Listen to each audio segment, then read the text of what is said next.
So, your uncle. What's wrong with him? He's possessed. As in the devil? Something like that. He says a dark man is following him, watching him at all times. What do you make of it? It's nonsense, of course, but I'd be lying if I said it didn't bother me. You see, it runs in my family. Possession? No, Detective. Deteriorating melancholy. Practically every member of the Hartwood family is driven mad before they grow old.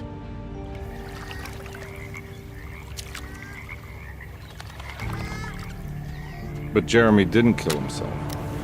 Is that why he's at your setup?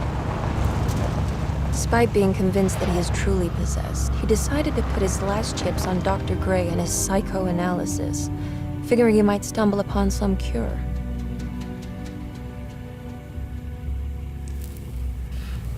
You mentioned the letter. I received a disturbing letter from Jeremy accusing the staff and all the other patients of being involved in some cult. And now they are also out to get him. Could it be real? Or is it all just in his head? It's a story he tells himself, Mr. Carnby. Anything to avoid the truth. Which is? That we're all terribly insignificant. That people mean so very little to one another. That there is no one out to get Jeremy Hartwood because he isn't worth getting. Here we are.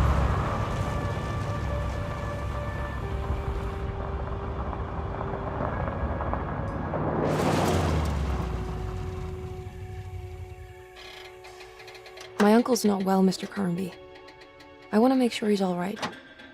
Then what's my part in this? You couldn't get a cab? I just wouldn't feel safe going alone.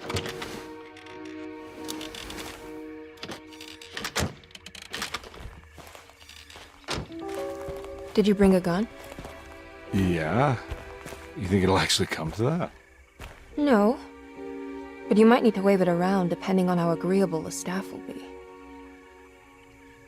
What exactly are we gonna do when we find Jeremy? I don't know. Let's just find him first.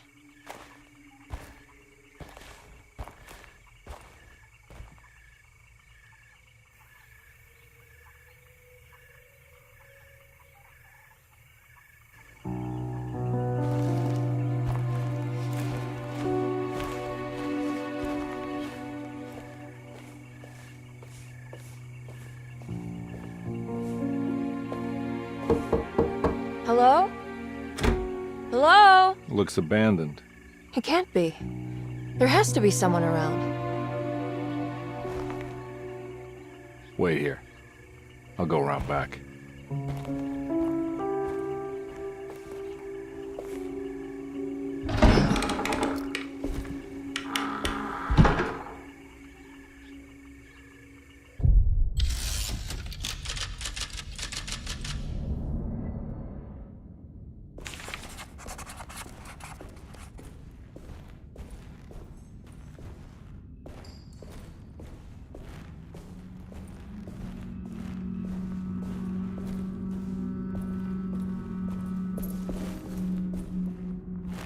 Now what do we got here?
big tree to fit inside a conservatory.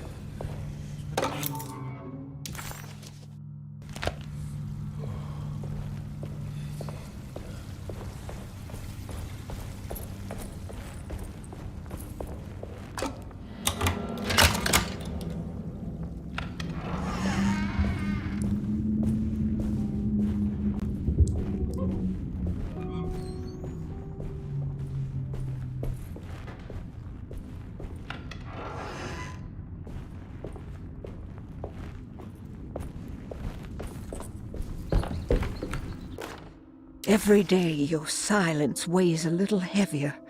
It's been a difficult year for everyone, and many have lost all hope. I read in the papers about people suffering.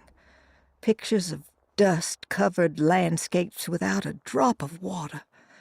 I wish I knew if you were still tending the earth or if you had turned your back against us. I have started to look for help elsewhere. I pray you will tell me if I am going down a path that you find disagreeable. With help from Baptiste and Charlotte, I found comfort in the practice of the voodoo. I have long been skeptical of that Caribbean cult, but it's been of good use to me. It seems all harmless in my book. I say some words dreamt up by the Creoles, and I carry around a small pocket of gris-gris. Nothing of this is mentioned in the Bible, of course, but the French Quarter priestess tells me it's all connected. She says the Christian God is just one more perspective on the creator of things. That's what I like to think, but the other way around, that the spirits of her faith are just aspects of you, our Heavenly Father. I am so grateful for the words you gave Mr. Hartwood. We will sing your praises at St. John's Eve. The world will be blessed soon again. Only the sacrifices of the Old Testament compare to your demands. Let it be the truth. A mother of earth, wood, and dirt. A mother of 1,000 young. Sacred sand, $1. Black cat oil.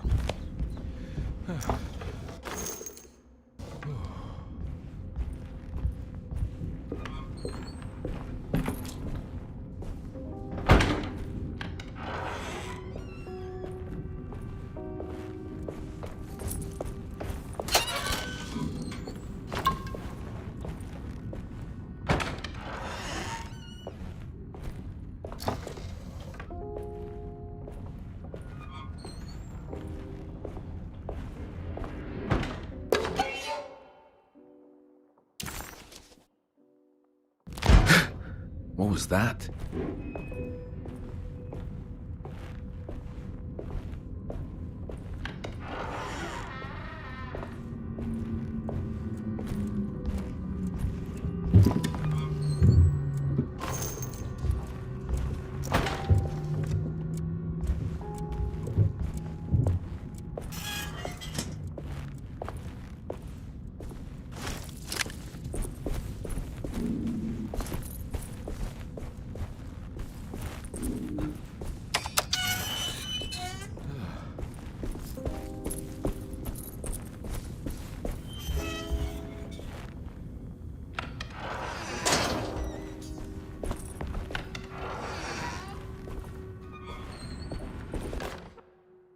Please do not touch the boiler.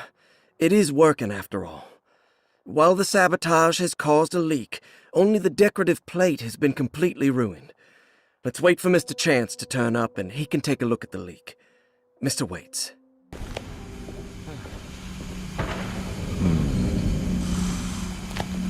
That doesn't look safe.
key.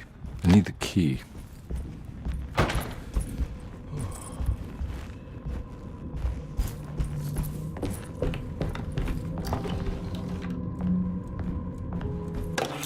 Sunday, June 22nd. I spent all day looking for Jeremy. I should have cared for the others, but I'm scared that he will do something irreversible. Cassandra is upset that I didn't give her the latest shipment of pain medication that Waits brought from the post office yesterday. I would have given it to her, but the company didn't send a new key this time around, so the box is just sitting there on my desk. They must have figured we had plenty of their gimmicky keys by now. I only remember seeing one lately. Grace was playing with it inside the grand parlor. Unless it turns up by itself, it will have to wait. I have to figure out where Jeremy is. I think Jack knew something. That dog of his found a strange rot permeating the house. She's showing us, he said. Like those blots and streaks of fetid rot was talking to him.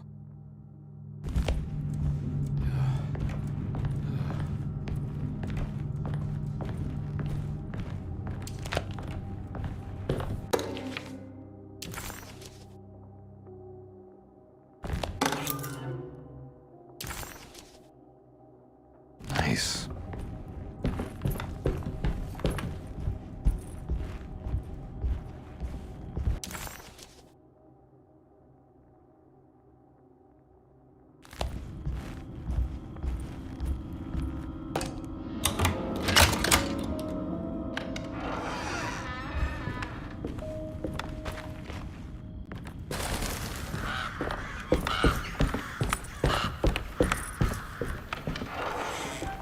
Oh.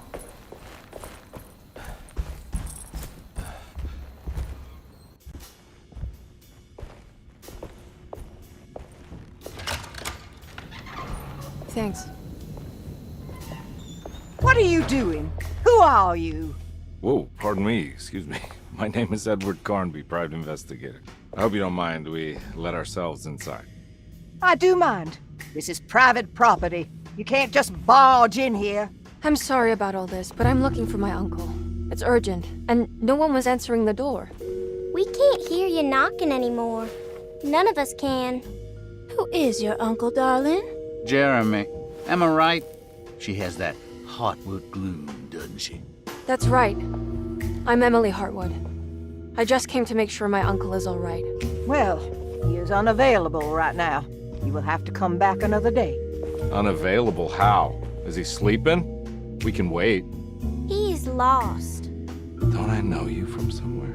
Who's your man again, Miss Hartwood? My name's Edward Carnby, private investigator. Splendid. Enough! All of you! Get back to your rooms! McCarthy, keep your eyes on the child. And you two, please leave immediately. Look, we're not here to cause any trouble. Just let us see the old man, satisfy the curiosity of my client here, and we'll be off. Jeremy has gone missing. There's no need to worry, but it might be some time before he turns up. The whole staff is looking for him. What? He ran off? I don't have time for any of this. Please, come back tomorrow.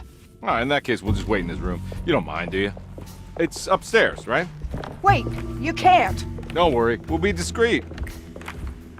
In the corridor. It's the first door on your left. I'll tell Dr. Gray you're here. Excellent. Thank you, madam.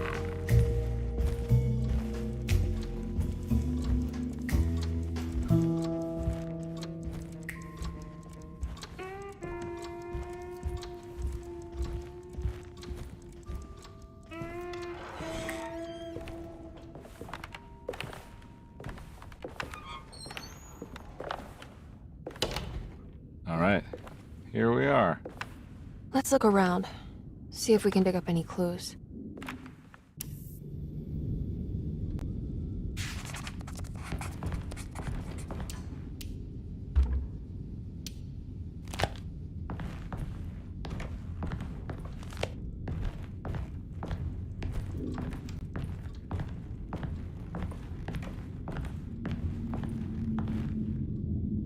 Anything important I should look out for? Did he keep a diary? Not that I know of, but it wouldn't surprise me. Every night the dark man stands opaque at the threshold of my room, counting the days until my spirit spills out of my tired shape. Only his pallid mask shelters my remaining sanity. Staring directly into the face of that demonic sultan would surely sunder time itself. Would he have looked the same to my father as he struggled for his life? Does his veiled face haunt my niece quite the same way? I wish so that I could rest my soul in that sunburnt convent of Teruel. Would I find you there, Juan? Or Senora Perosi, back from the beyond? Every night I hide from him, moving from one misshapen memory to another. Scenes conjured out of fantasy and delirium. Places I struggle to even paint. I wish I understood your death, Senora. Is there anything I could do for you but bury you in that bleak necropolis? That triumphant chapel rising above the ledges and the oven vaults shall be your sepulchre, where you may rest, and I shall weep.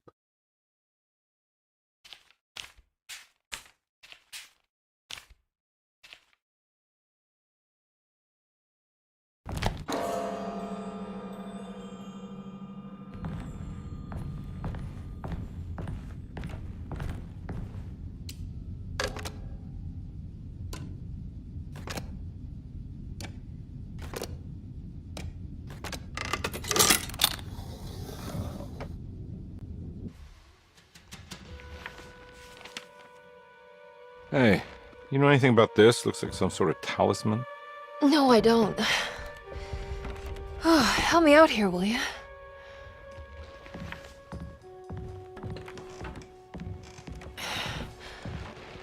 I would kill the guy to throw some of this stuff out. I'd be crazy too if I had this much junk lying around.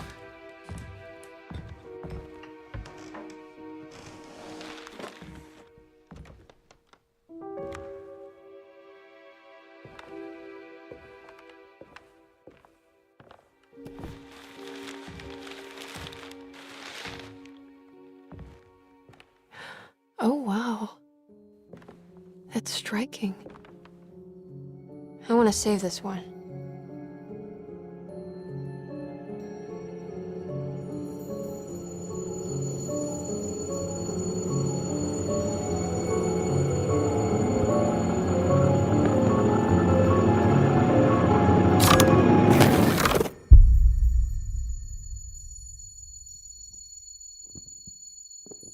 All right, come on. I want to go see Dr. Gray.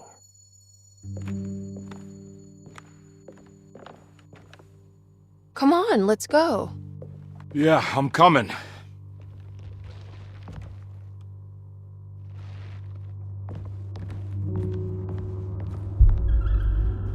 Miss Hartwood.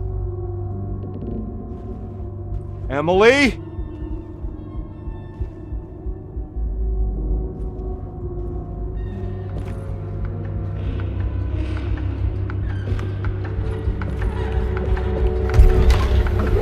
What the hell is going on? Where am I?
going on?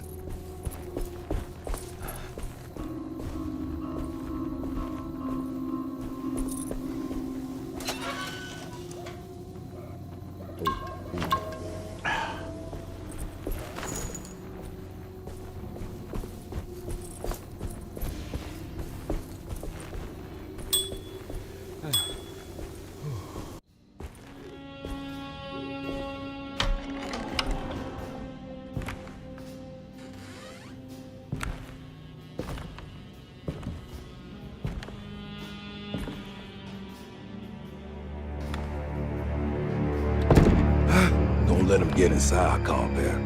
They're not the good kind. Is this your store? There are no owners here. We both strangers in Jeremy's store. Jeremy did this. How? The pact with the dog man. Jeremy warned us, but we didn't think much of it.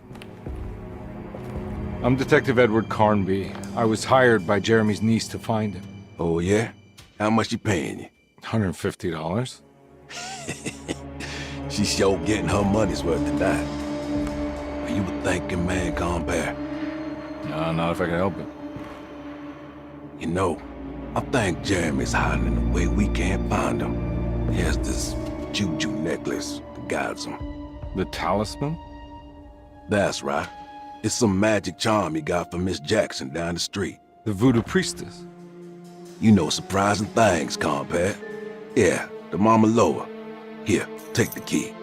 I locked the gate to save her place from all the ghouls and goblins getting inside. Maybe if you go there, you can find some clues to show you the way. Thanks. I'll have a look.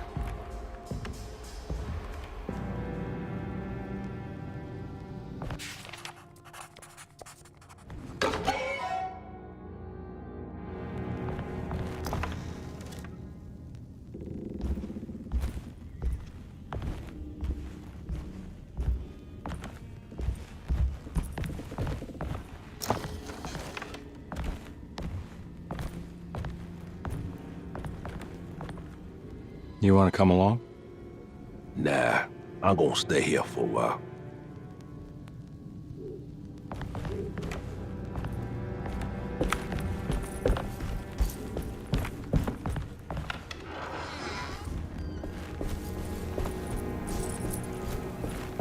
I can't go that way.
I recognize this one. It's the talisman, like the one in the painting.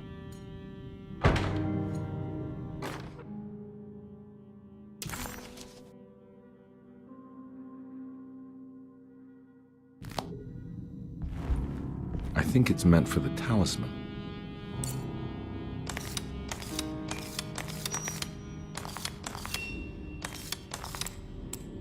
I think it needs numbers, like coordinates.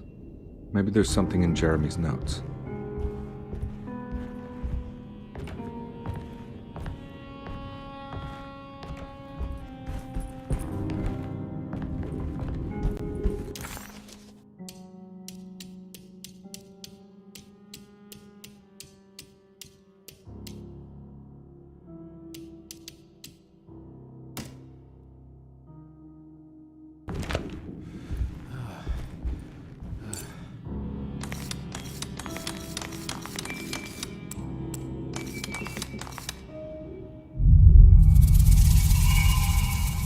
It's showing something.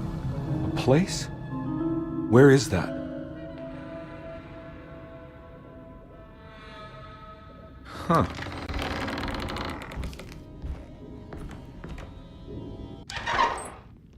Detective, I was wondering when you were going to show up. Mrs. Thompson told me you were here. I understand you are working for Jeremy Hartwood's niece. Yeah, I guess so. I mean, you're not wrong. We came here for her uncle. I just didn't expect... I didn't expect this. You are Dr. Gray, right? That's right. You don't happen to have some identification, Detective. I'm not keen on having strangers prying into my business. Oh, Detective Edward Carnby, Decatur Street, New Orleans. Enjoying the Vieux Carré, Detective? Those old French quarters, the voodoo people, the gangsters. I'm sure you live an exciting life. Well, it's not quite like the stories, Doc. Just trying to make a living. Aren't we all making a living? Well, welcome to Deseto, Detective. I hope your time here will be useful. Now, what can I do for you? Why don't you tell me where I can find Jeremy Hartwood? Why wouldn't that make for a short visit? I wish I could tell you, but I'm afraid I don't know. A drink, Detective? Anything brandy. Oh, you do belong in the French quarters, Detective. Armagnac or cognac? You know, just give me the cheap stuff. I'm not much of a connoisseur. Having low standards is not a virtue, Detective. Let me see if I can broaden your perspective. What can you tell me about Jeremy? I wouldn't want to go into details about his condition. Doctor-patient confidentiality. I'm sure you understand. Sure, but he is crazy, and he's gone missing. Why? Here, try this. Ooh, it's good. Got a bite? It's called a sidecar. The trick is not to be afraid of the tartness of the lemon. Then, for goodness sake, don't overdo the triple sec. Okay, what can you tell me about Jeremy? Well, let me think. He is an anxious man, constantly worried about events not presenting themselves according to his model of predestination. He complains about things not being carried out in the right order, and that some things simply shouldn't be. Is any of this helpful to you? Not really. I was hoping for some direction where to look next. I'm sorry. I have nothing for you then. You should talk to my orderlies. They have been looking for him for a while now. I'm sure they would appreciate your help. Yeah, I ran into Batiste earlier. Come to think of it, he might have given me a lead. Oh, excellent. So your investigation is already underway. I'm gonna go, but I'm sure we'll meet again. Looking forward to it. Safe returns.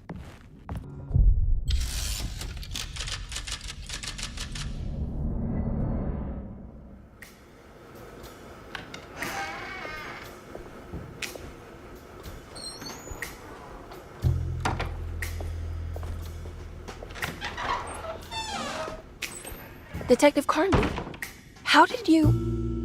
where did you go? I was just talking to Dr. Gray. You disappeared. No, it's not what you think.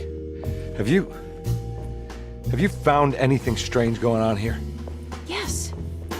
Everyone is being incredibly evasive and I can't figure out why. No, I mean something you can't explain. Paranormal, even. Detective, I really need you to get yourself together. I can't do this alone. Forget it. I'll figure it out.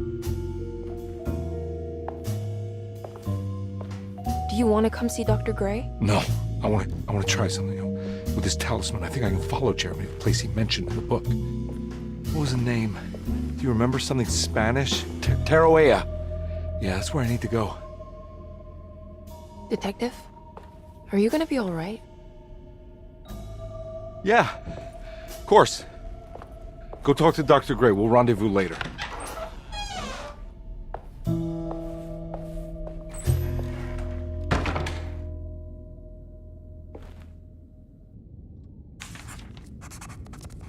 This talisman brought me back from the French Quarter in the blink of an eye. If Jeremy can travel so easily, then he could be hiding anywhere, even Tarawea. If he can do it, so can I. I just need to figure out how the talisman works.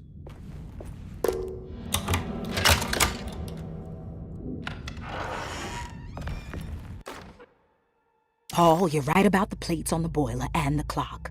They have been sabotaged, and I think I know who did it.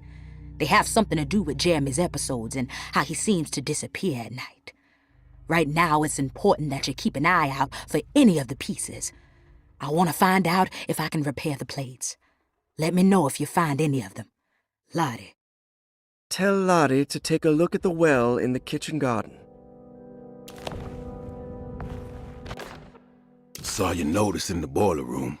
You should know Mr. Chance won't be coming back. I got no business being in there myself, but you can take a valve from the wine cellar if you want to try to stop the steam pouring out. Be careful. Dr. Elmore Lee Gray is DeSeto's chief doctor. Accounting and all administrative work is handled by me, Paul Waits. Magdalena Thompson, or Mags, is responsible for the household. Jean-Baptiste and Charlotte Tabois are responsible for keeping the guests' medical regimens in check. Finally, Jack Chance is our gardener, who can occasionally be seen in the conservatory, but is for the most part busy outside. There are currently 6 guests at DeSeto. Malcolm McCarthy and Ruth Tallant reside on the first floor. Jeremy Hartwood, Elisabetta Perosi, Grace Saunders, and of course Cassandra Beauregard live on the second floor.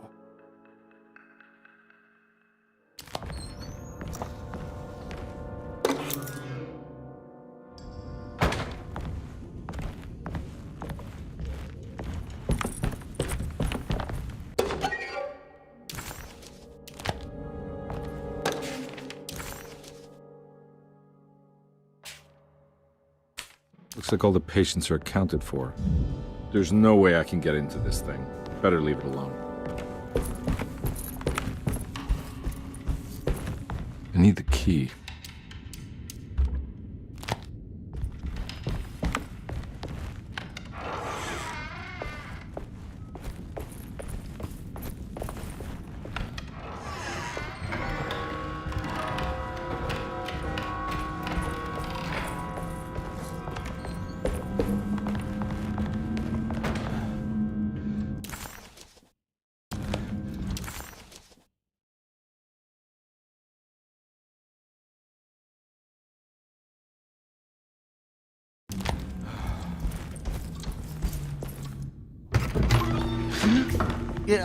Sorry, Detective. Didn't mean to obstruct justice or anything. That's fine.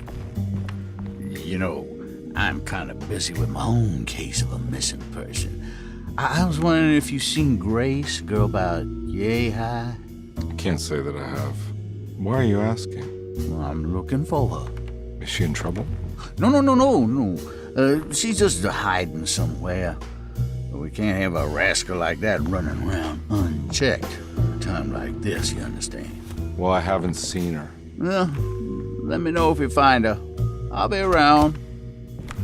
I'll keep an eye out for your man, Jeremy. You scratch my back, Detective, and I'll scratch yours.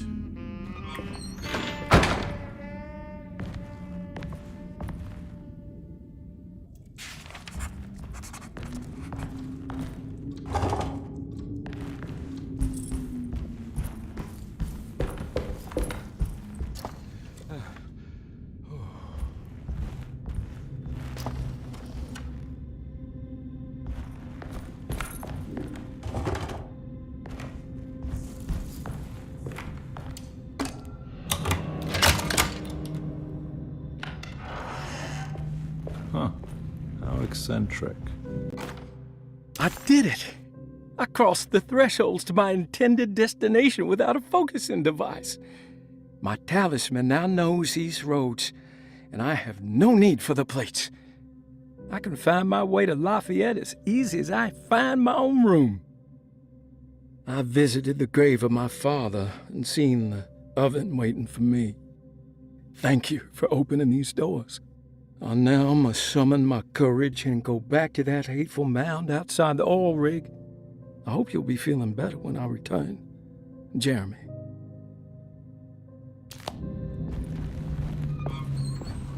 What are these symbols? Looks like alchemy or star constellations.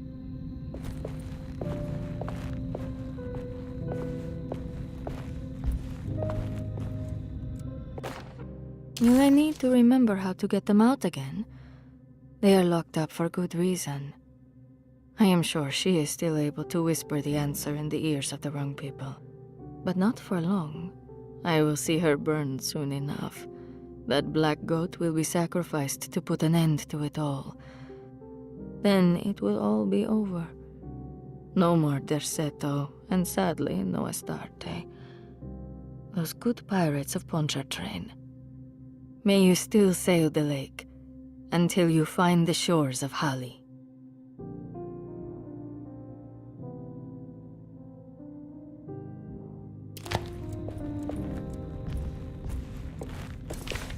The Astarte Artist Colony. I remember hearing about their disappearance. Must have been 15 years or more now.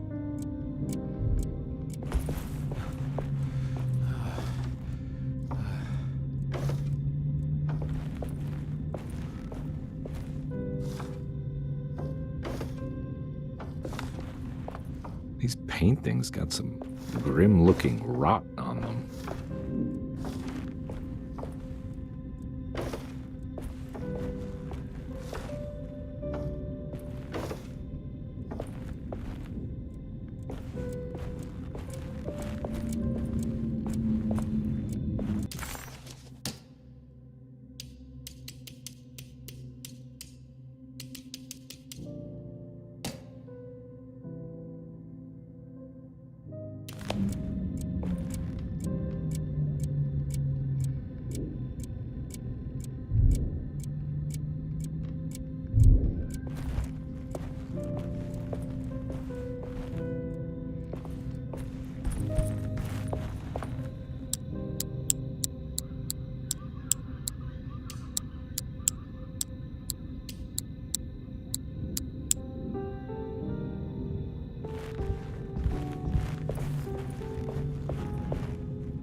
Got it.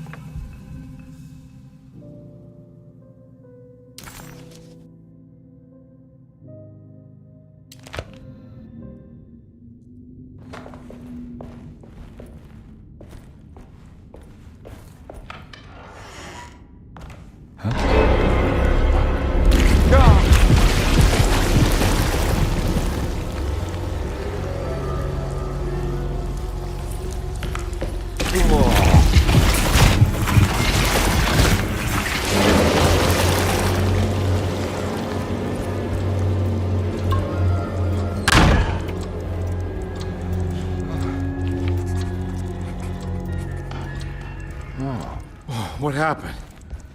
Everything's normal again? I need the key.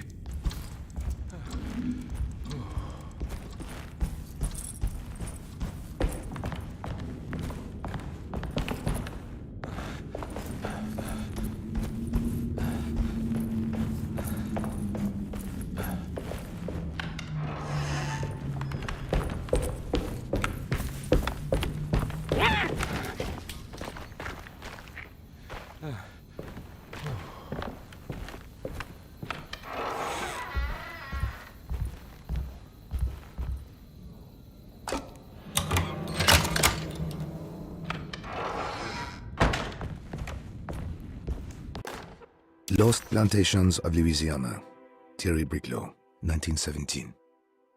Derceto was a small plantation on the eastern shore of Lake Pontchartrain. The land was considered difficult for industry and was sold for only $30 to Elijah Pickford in 1818. Pickford employed hundreds of workers from nearby New Orleans to clear the woods and build a small plantation mansion facing the lake with a striking Greek Revival temple facade. Derceto kept a modest production of Barrique tobacco and indigo that persisted up till the Civil War. During the antebellum era, Derceto was the source of many rumors concerning voodoo and witchcraft. People who traveled the lake reported seeing people dance at night in front of bonfires, bleating and wailing. On June 17, 1862, Captain J.W. Norton of the Union Army recounts leading a raiding party from ships anchored in Lake Pontchartrain in order to seize control of Derceto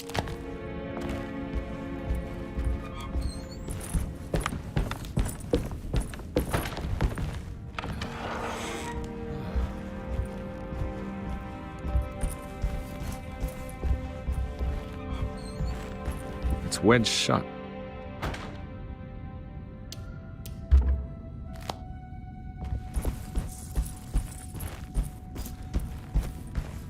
Ooh.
What the hell is going on?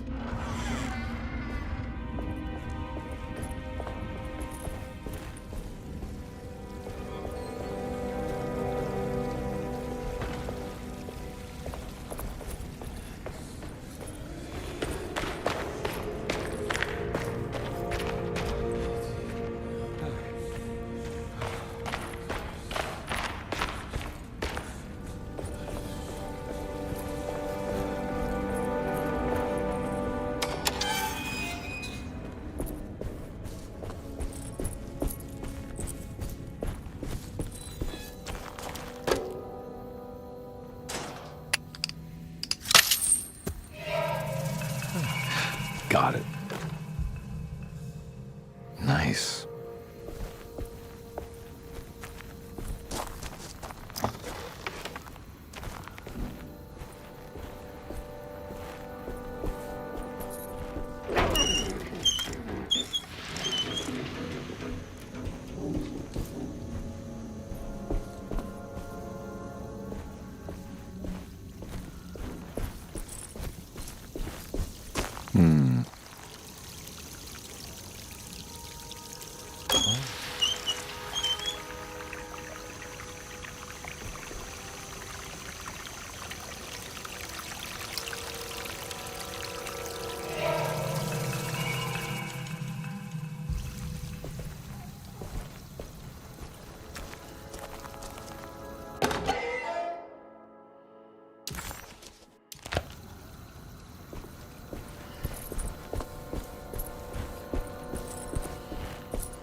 You know, Mr. Waits, I saw a piece of the plate that Liza broke.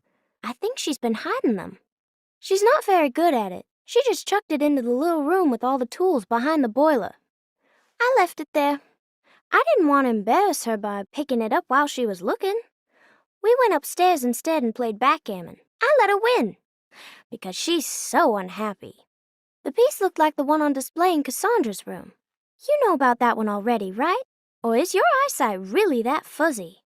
I hope you don't feel bad about your glasses. You only look stupid when you squint. Maybe if you had more eyes, you would see these things. I wish you had all the eyes you needed. Your best and favorite guest, Grace. It's staying. It's another plate for the talisman. Like the other one that's broken and missing some pieces.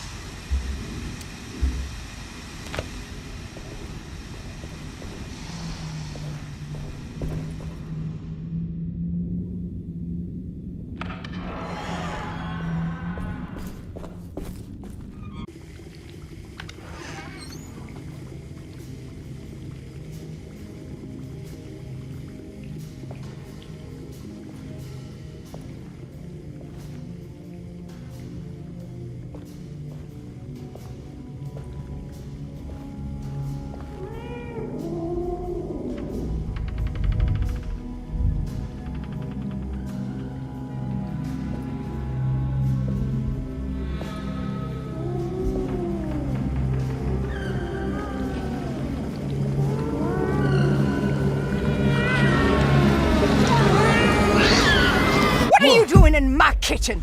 I assure you. No, I'm sorry. I promise you. Mr. Hartwood is nowhere near my kitchen, and neither should you be. Don't make me kick you out of this house. Sorry. Now get out! Yeah.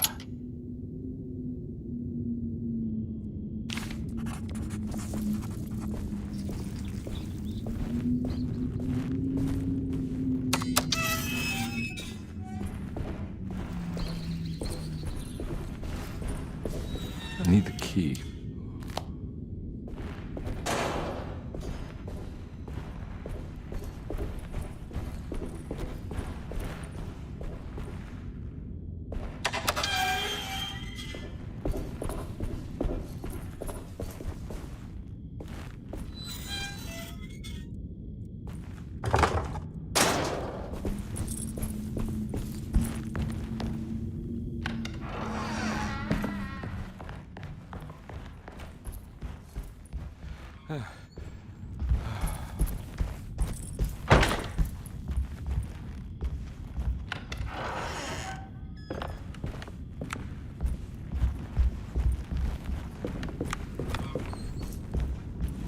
It's wedged shut.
I need the key.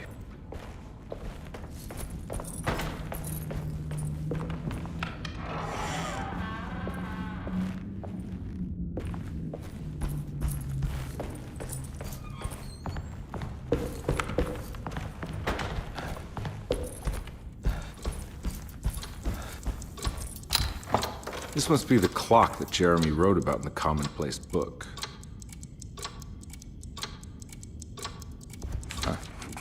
Looks like the plate that held the talisman in the seance. I think I've seen this somewhere.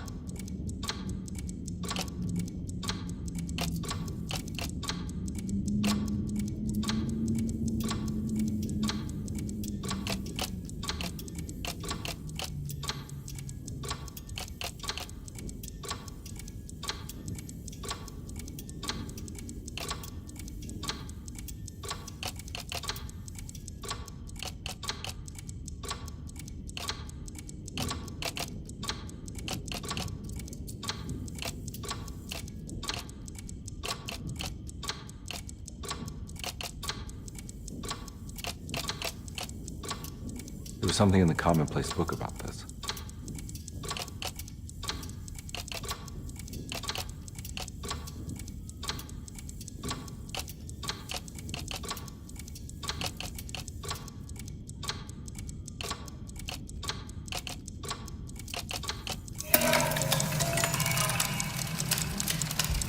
I think the clock broke. Or maybe it just stopped at a very precise place.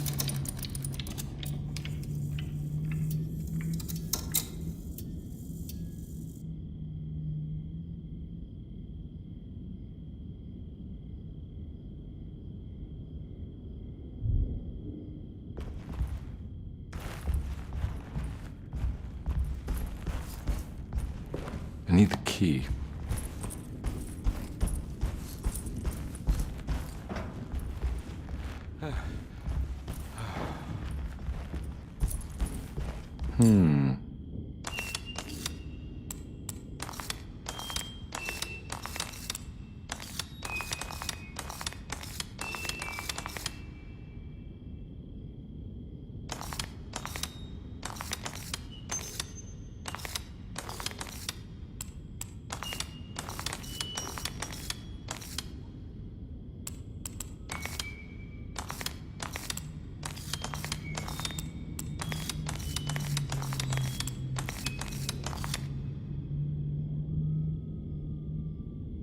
There's a picture in the black glass. It's showing me something.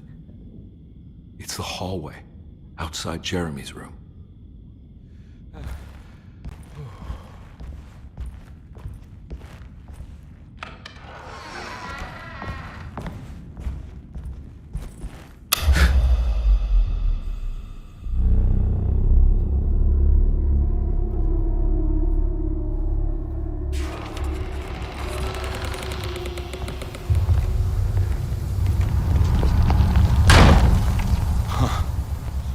Made it. I entered another one of Jeremy's memories.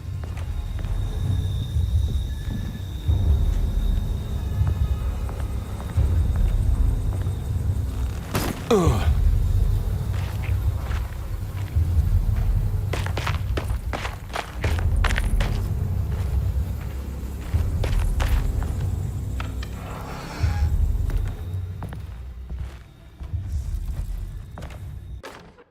May 1923, Monday.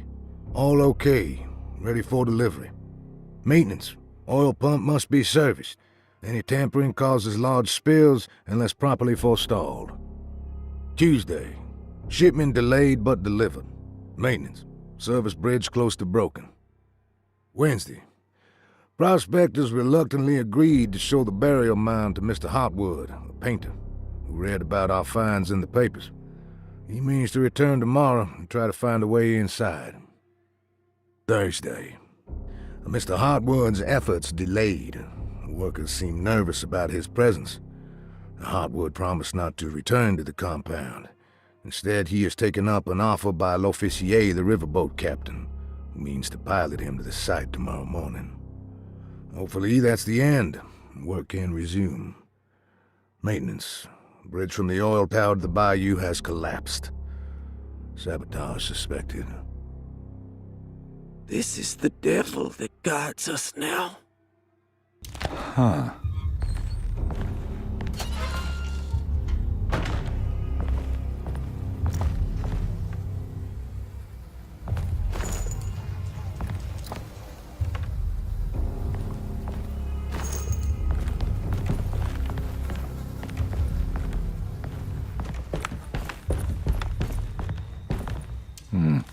I need the key.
Got it.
Pretty weak. I just need something to break it.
It's the hateful mound Jeremy talked about in his book.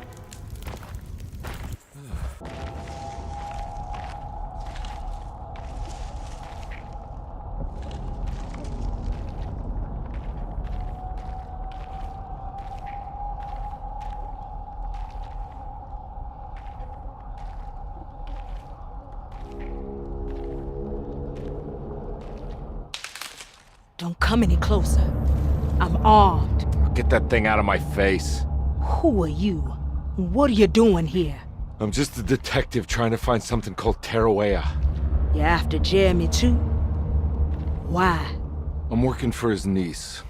She wants to make sure he's all right. He might be unharmed, but far from all right. He's a curse upon Deseto. Here we go again. Quiet.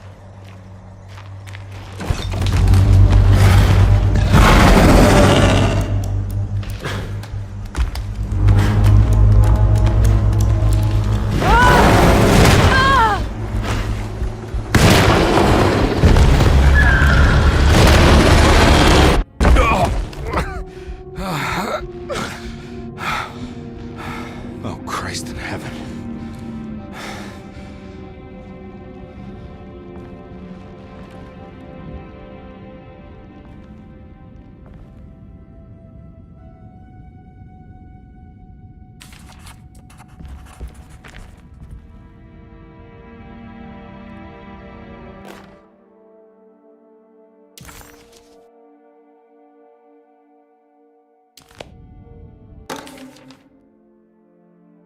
Reflections on the Power of the Verb in Certain Texts by Juan Luis Jorge.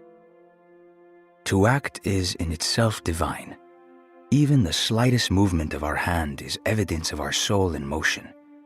Yet our free will is so easily overwhelmed by the dullness of everyday life. Our actions become rote and rigid, in spite of luxury and comfort. True divinity is found in the choice of leaving the stage where we all perform. People who discover this freedom unexpectedly will be struck by the terror of this revelation and become paralyzed, or worse, turn to suicide. However, if you are able to weather that storm, you will discover that there is a divine path beyond that fear.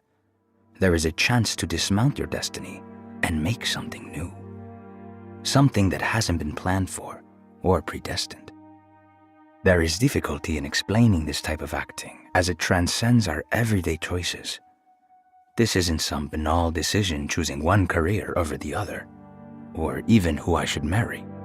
Leaving the stage, no matter how, isn't a matter of course correction.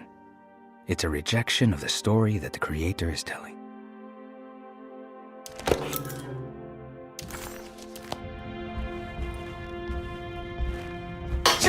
Ooh.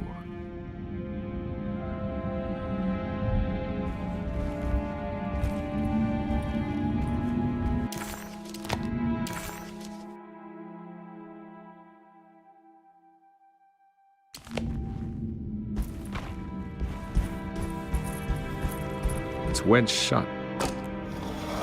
It worked.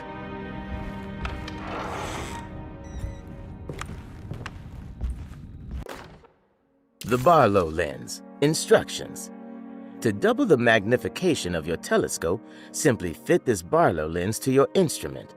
Then operate the fine tuners to adjust the distance between your lenses. This is easily done while looking through your eyepiece. Simply search for a position where your picture is clear and appears flat. When correctly tuned, your telescope should present a clear picture with magnificent magnification.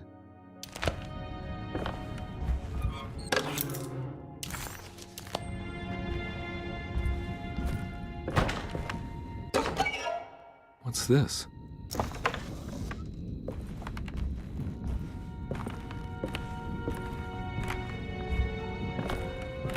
I don't think I have everything I need.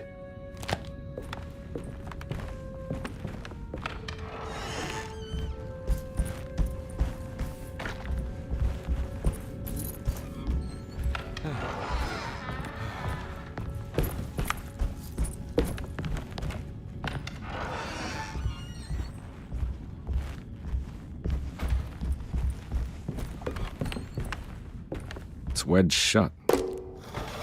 It worked.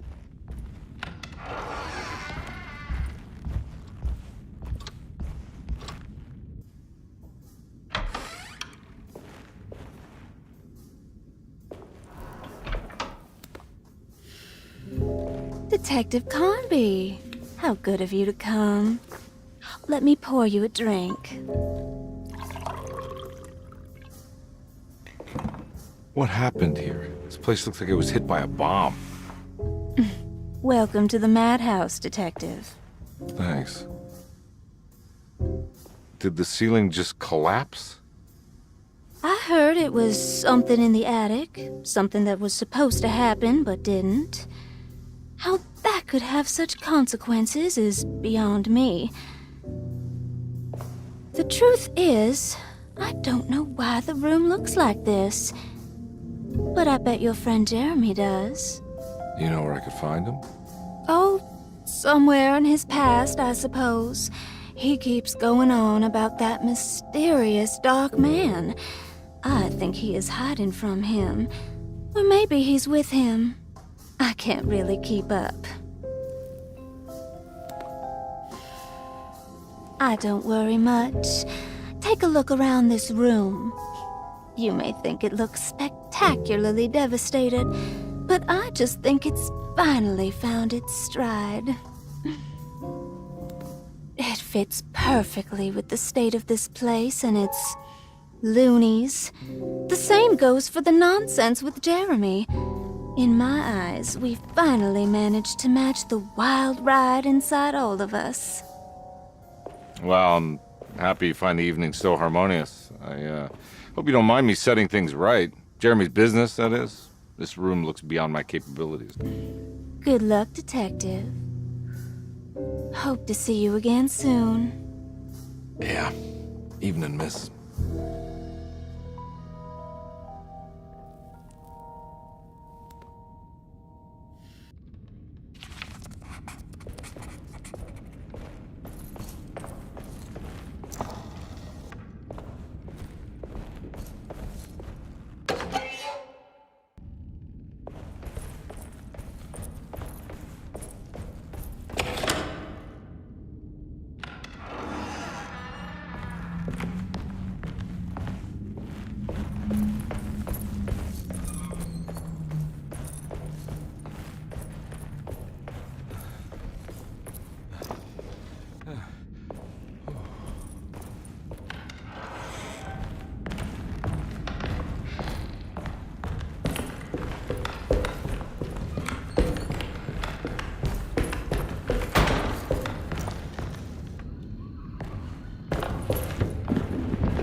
I need the key.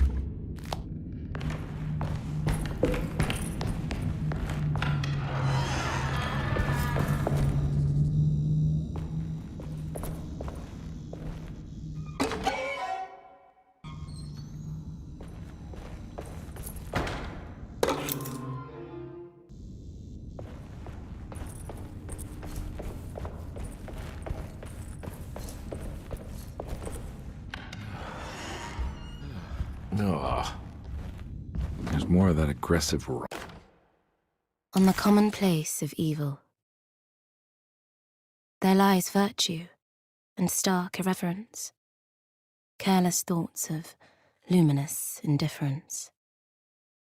But blame not the beast we once were, which science so often wished to refer. Not the wicked full of sin, it is you who stand and grin. All our good intentions aside, whereupon we build our pride. Sunless solitude, follow not this corrupting light. Prophets of confidence always crashes out of sight. Hear me, for we all bear this mark. Thus we must remain alone in the dark. What?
There's something missing.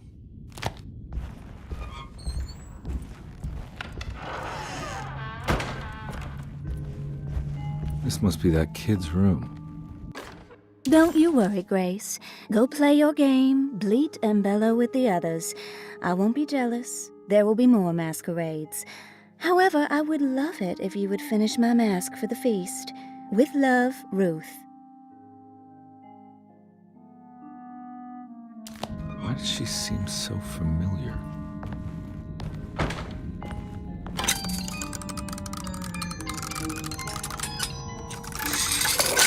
Huh.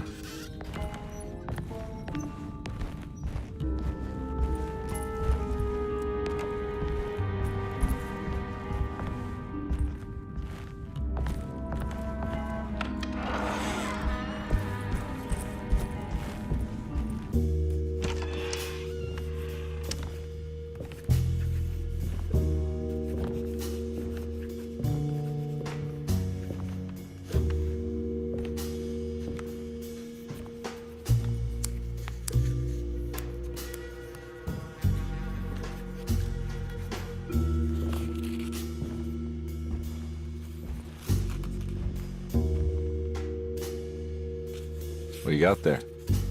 You drawing something? Nothing special. I'm just bored. Do I know you from somewhere? I remember you, Mr. Conby. From where? Don't touch that. Cassandra wouldn't like it. She wouldn't like it at all. Do you know where she is? I'd rather not talk about it. It makes me upset. Besides, she'll be back after the Feast of St. John. You think? Yup. It's all on the page, Mr. Conby. And many of them that sleep in the dust of the earth shall awake, some to everlasting life, and some to shame and everlasting contempt. All right. I'm gonna go now, if that's okay. I don't like to stay too long in the same place. Mr. McCoffey might find me. Hey. Is he mean to you? Not everyone needs to be saved, Mr. Conby. You should know that by now.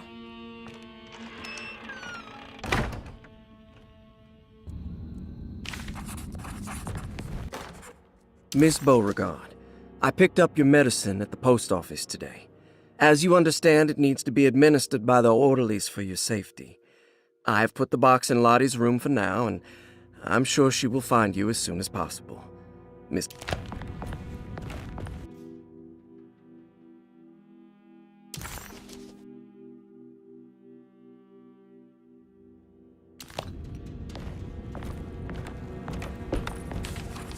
So this is where Cassandra Beauregard ended up. For some reason, I thought she died years ago. If I find the full set of bottles, then maybe I can make another one of those strange padlocks.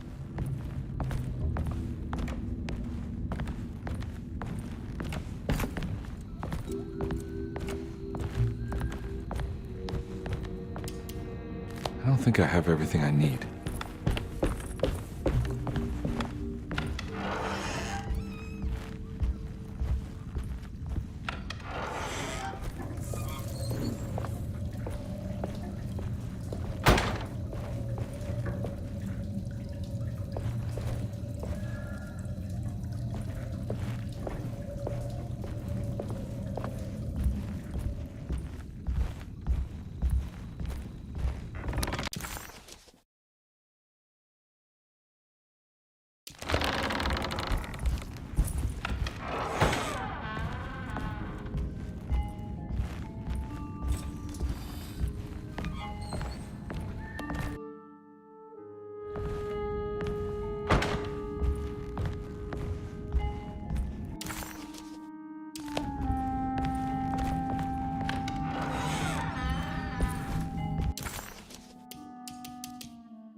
I need the key.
It worked.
Jeremy?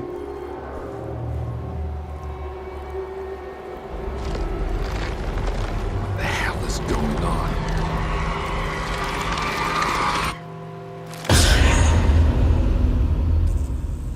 Where's the body?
There's no way I can get into this thing.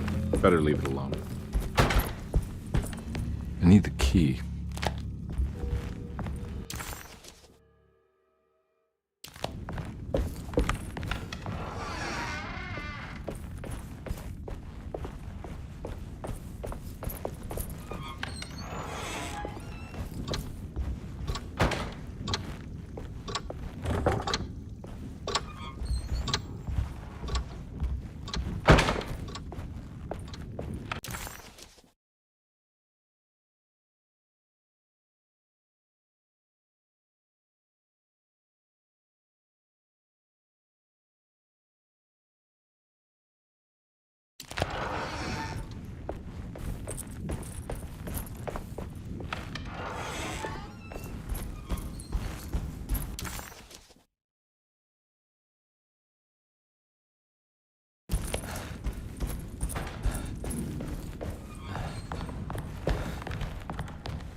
Conby didn't know what to make of the grotesque vision of the dead clerk.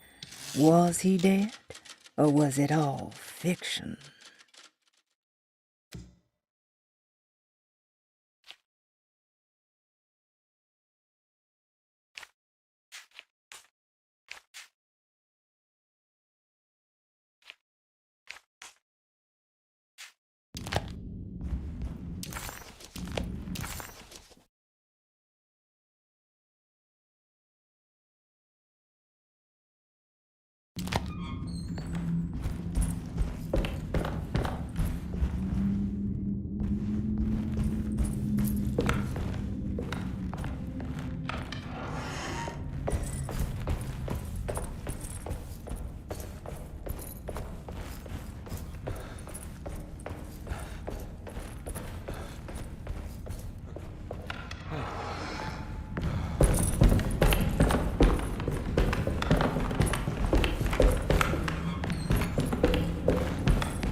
The rot made the shape of a snake. There must be something important to find here. Maybe it has something to do with the numbers on the labels.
need the key.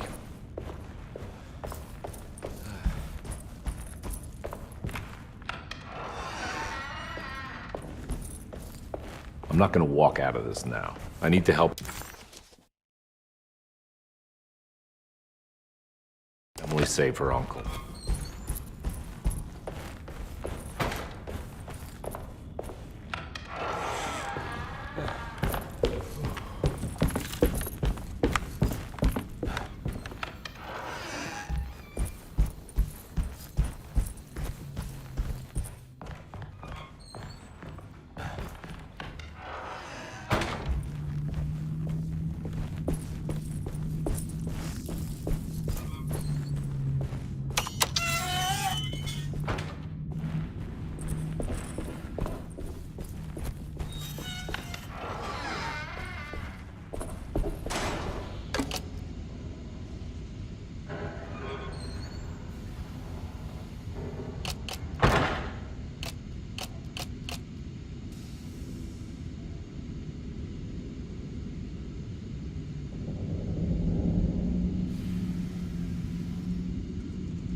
glass is showing another room. Must be a way to another one of Jeremy's memories.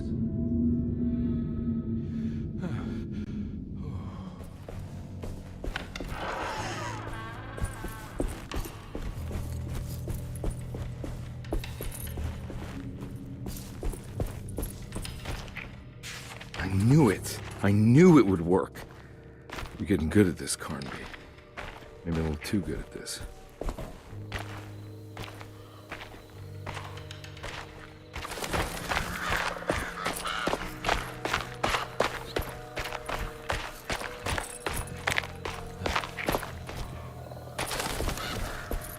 The Hartwood's family crypt. Emily's family must have deeper roots in New Orleans than I thought. I figured she was a Yankee like me.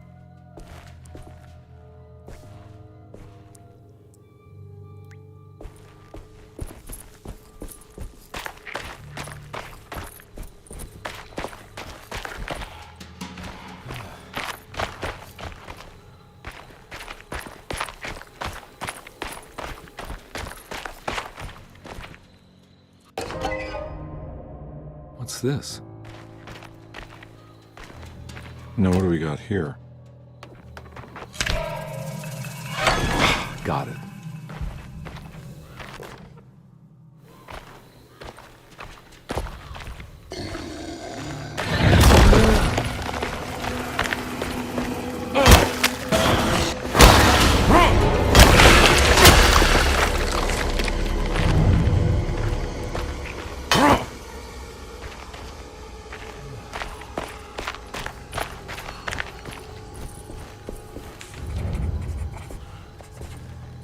Jeremy sketched this chapel in his book, so it must be important.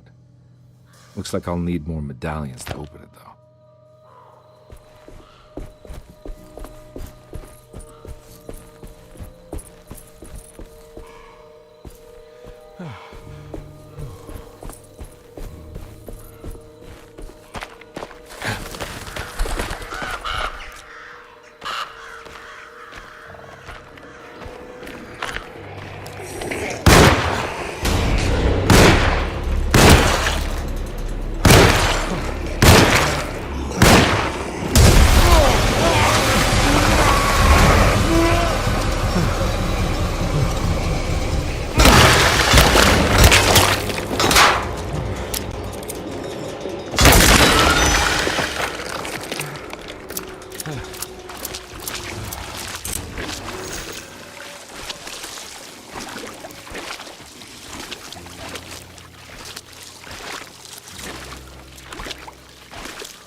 My weapon broke.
Get out of here.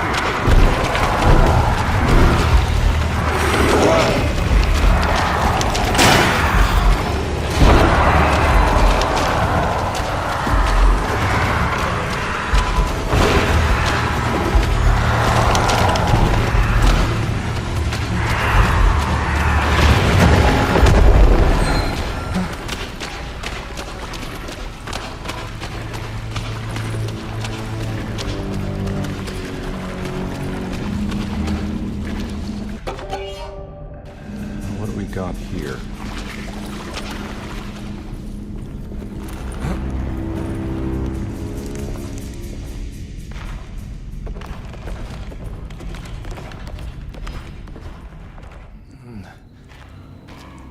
Thank God that's over.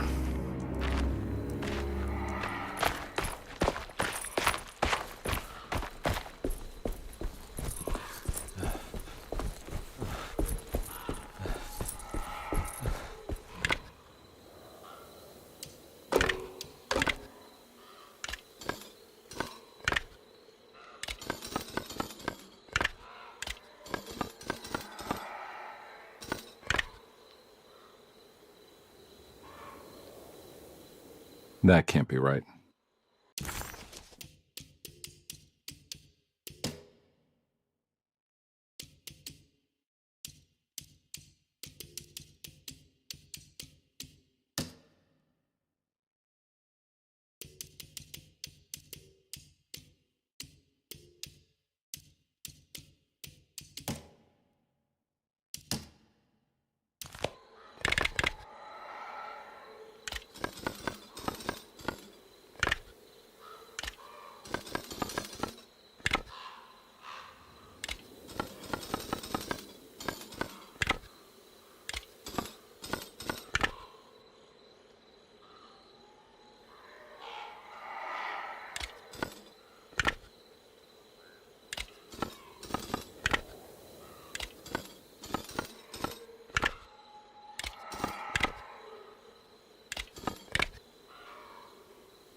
That can't be right.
Please don't touch her. Jeremy, what are you doing here? Everyone's looking for you. I know, it's all a big mess. No one understands. I'm just trying to keep evil at bay. Just for a little while longer. You've got to come back with me. Your niece is waiting at Derceto. Emily? Why would you... My letter. Keep making it worse. What is going on, Jeremy? How is any of this happening? I made a terrible promise with someone. The Dark Man. Who is he? No, don't say his name. He can hear us. He's always listening.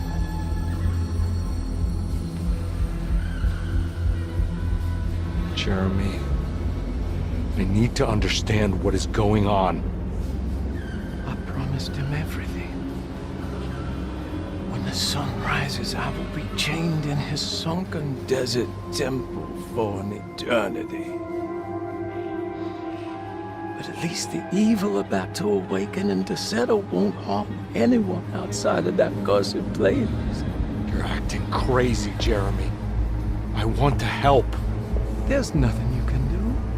And what's all the business about Tarawea? Why did you want to go there? Well, I can't go there. Not allowed. But you wanted to. Can I go? Tell me, will it help me to break your pact? Is there something there that would help?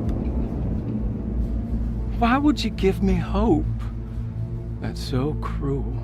Okay. Sounds like we're onto something here. What should I... Look out! Behind you! Run! Don't let him take you!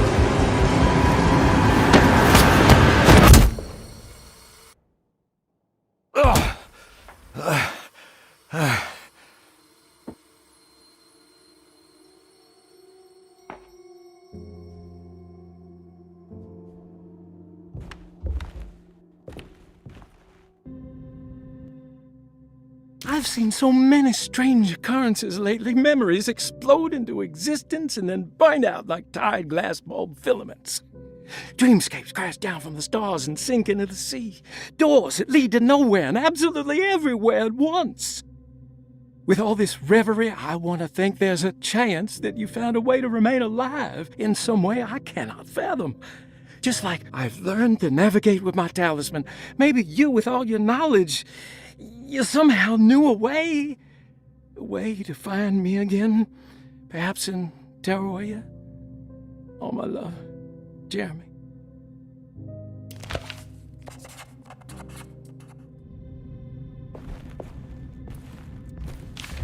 She's dead. No matter how she died, she looks peaceful now.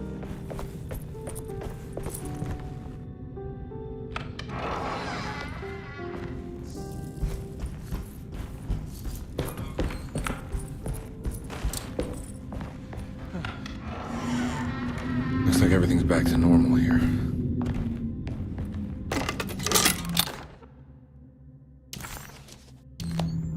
A telescope lens. Why would he lock that up?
Whoa.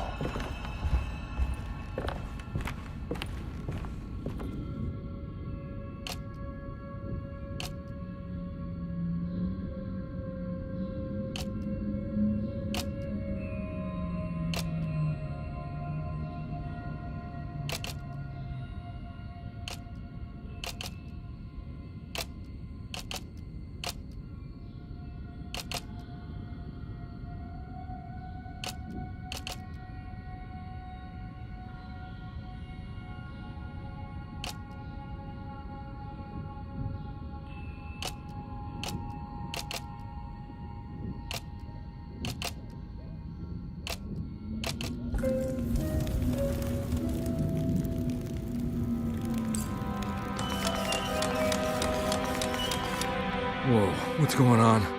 It's dialing in something all on its own and it's showing the way to another memory? Where is that?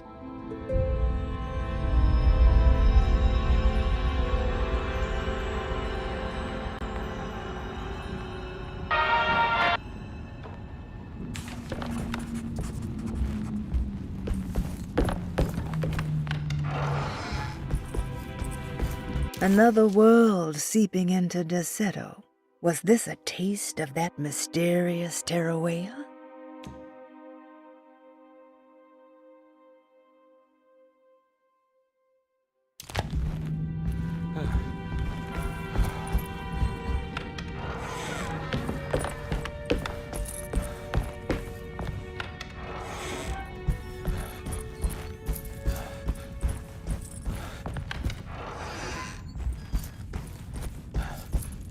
Here we go.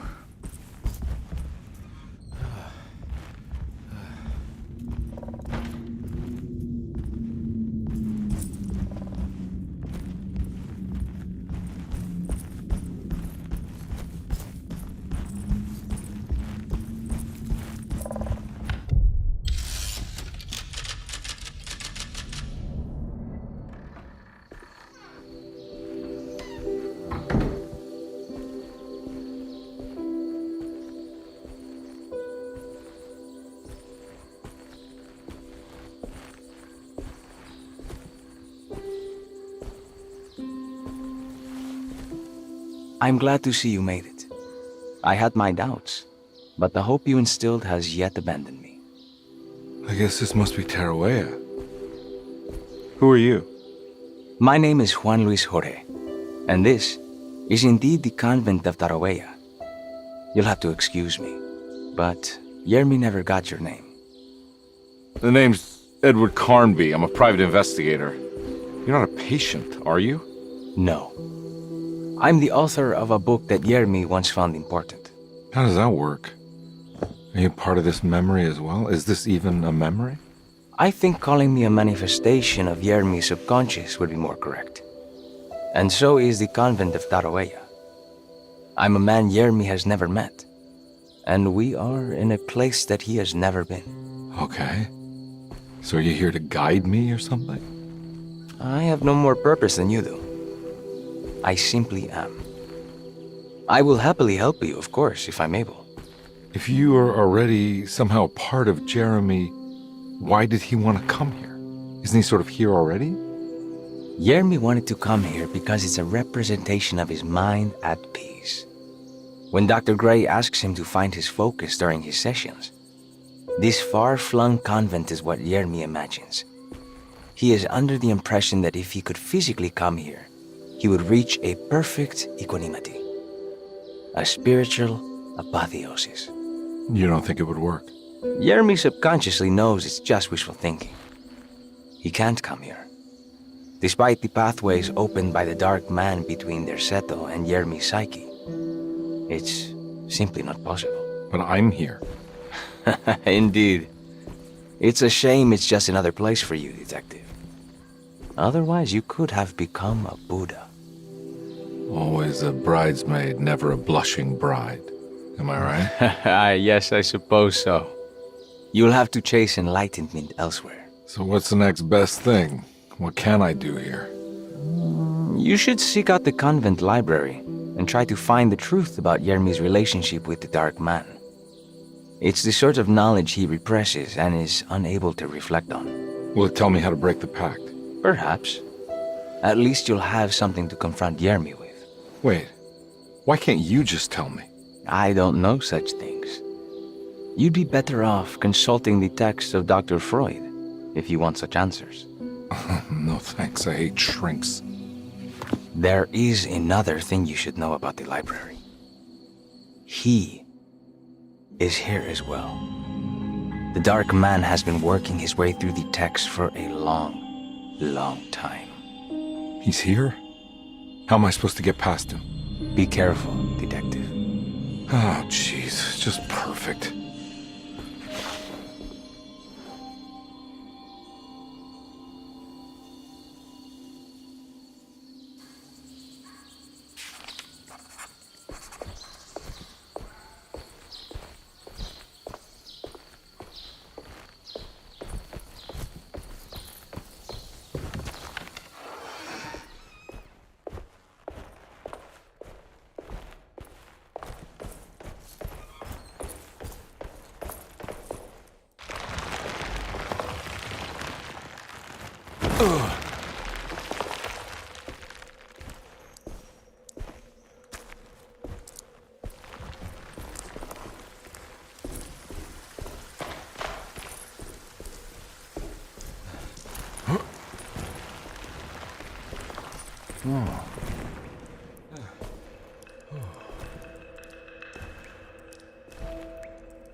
There's something missing.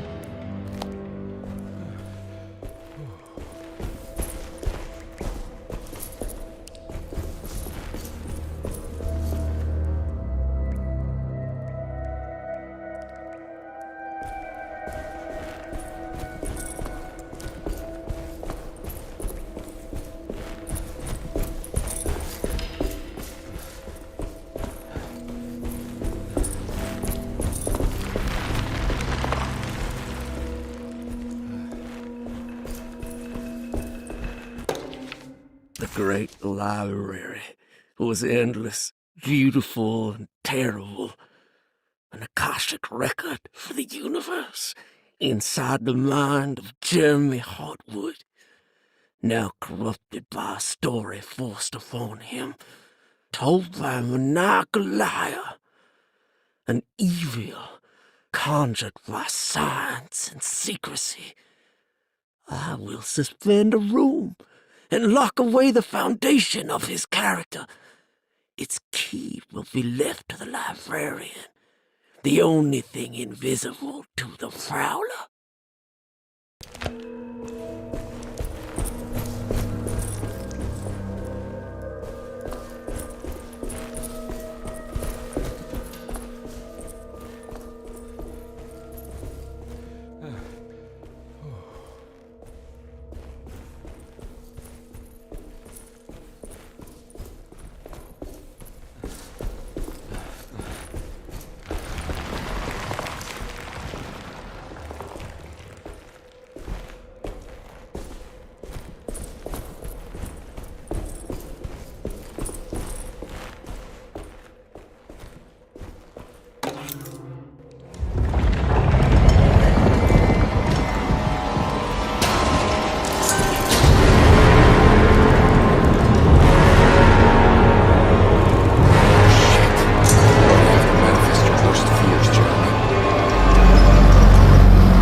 Here's something.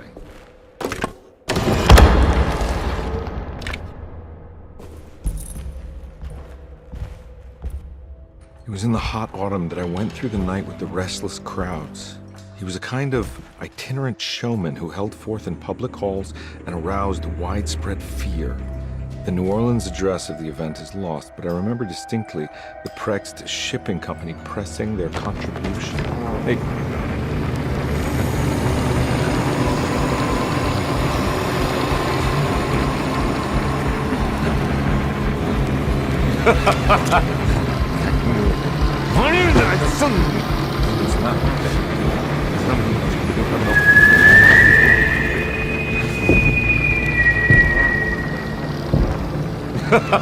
Detective! What? What?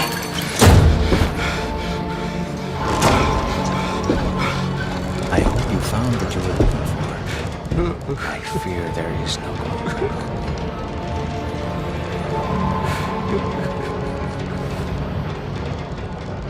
I was so close. There must be something I can work with. Come on, Garby, think. Think. The shipping company. Prext. Right. Good luck, detective.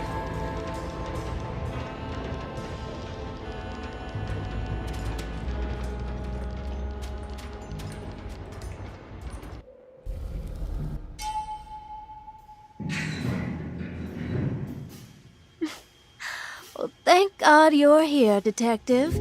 Sitting all alone in a place like this? I'd never live it down if the papers got wind of it. Hey. Ruth, right? Oh, don't pretend you don't know. I'm sure you have a whole file on me by now, Detective. I suppose we weren't formally introduced. I'm Ruth Talon. Miss Ruth Talon, in case you're wondering. Edward Carnby. Enchanté. Are you sure? I had too many already. Nice. It's good. I know. I have great taste, Detective. I heard you're trying to break Jeremy's promise to the Dark Man. Yeah. Do you know anything about that kind of stuff? No, but it makes you wonder. If he made a promise, can't he simply stand by his words?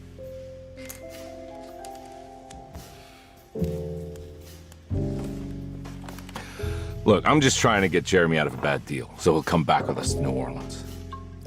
Well, if all fails. What are you doing? It's a sign of submission to the Dark Man. I saw it in a dream once. What?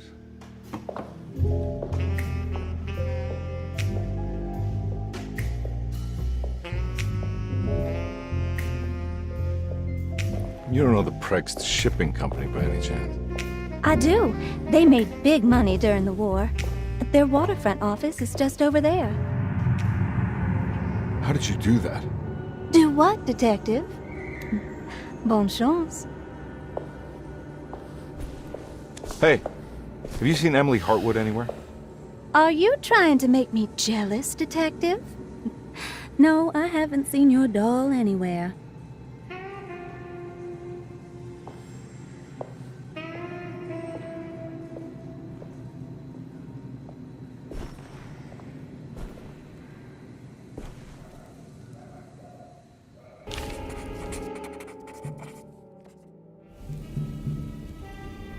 Prext Shipping Company. According to the book in Tarawea, the Dark Man is connected to a performance that Jeremy went to somewhere in New Orleans. I'm sure I can find a place inside.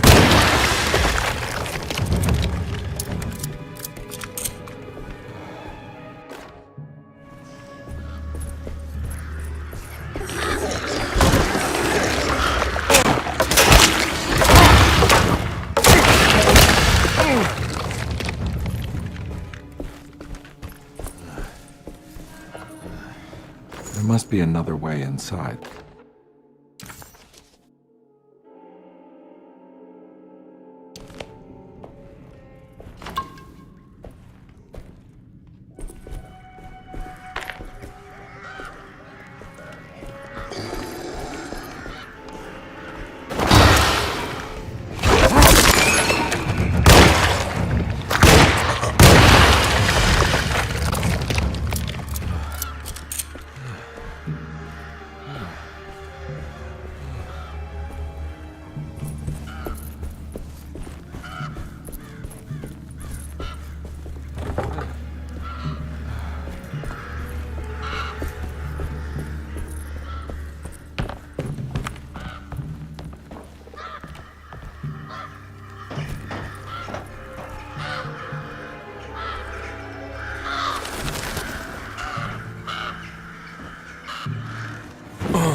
inside the warehouse.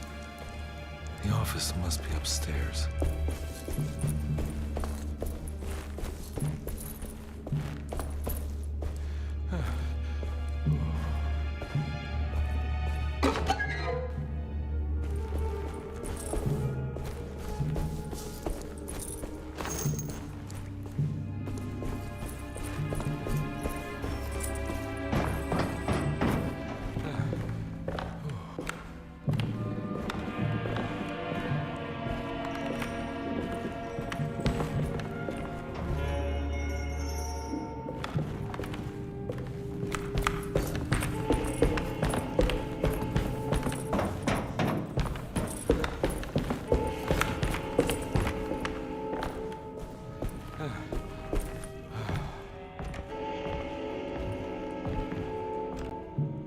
Hey, I always wanted to try one of these.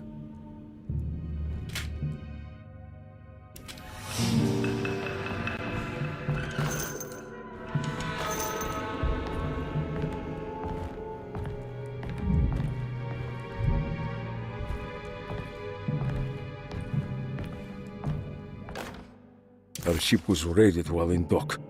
All of his things were recovered, but blood was shed. Several men were carried into the Mississippi River and drowned by ones who live in the deep. All items have now been signed and delivered.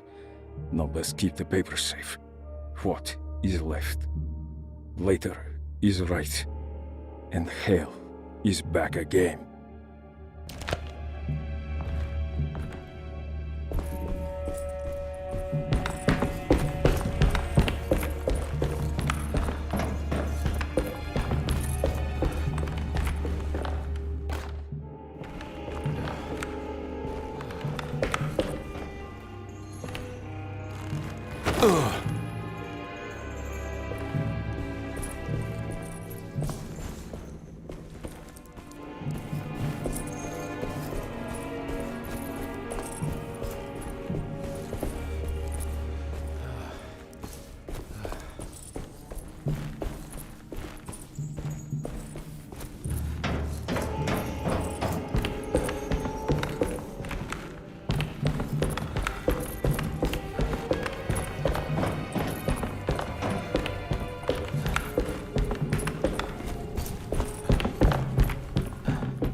Cargo Manifesto, September 19th, 1892.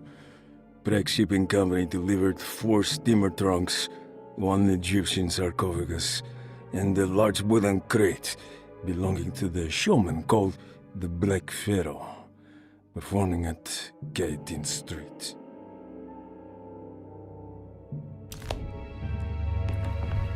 Here we go. The address where Jeremy first encountered the Dark Man.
Looks like the fog cleared up.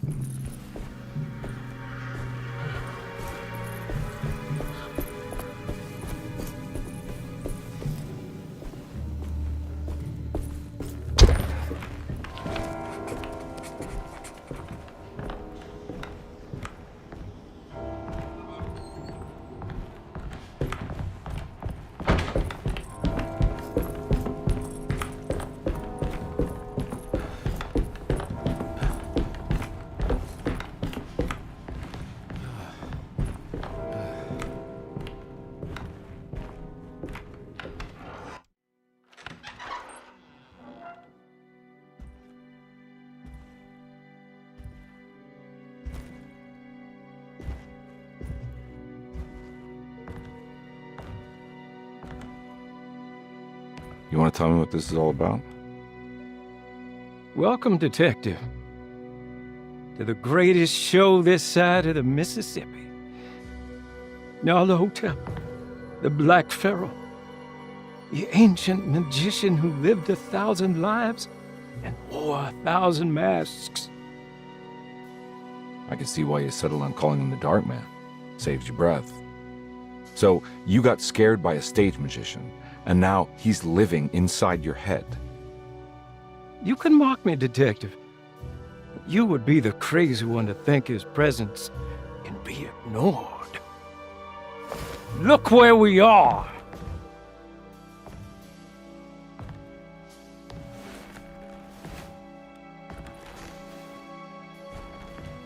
We didn't get to finish our last conversation, did we? You were about to tell me how to break the contract with the Dark Man. No, we can't.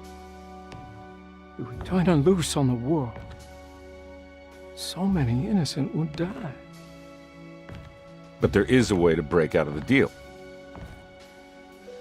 There is. He offered me a way out. Steps to take.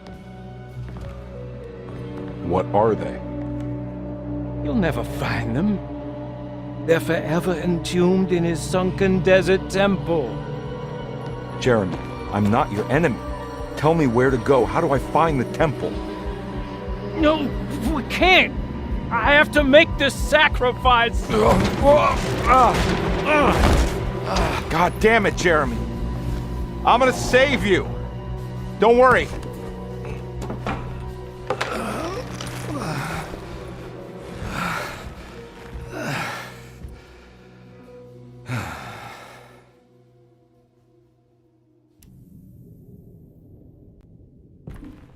How do you save someone who doesn't want to be saved?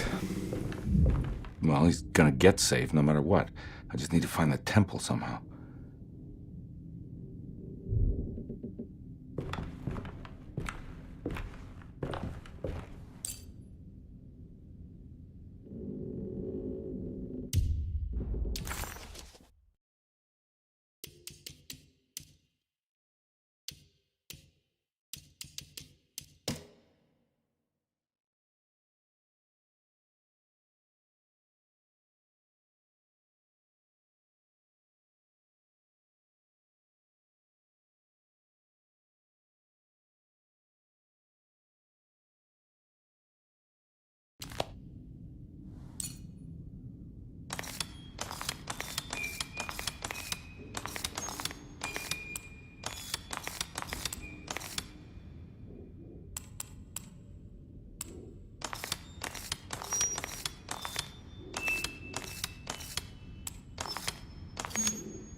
Oh.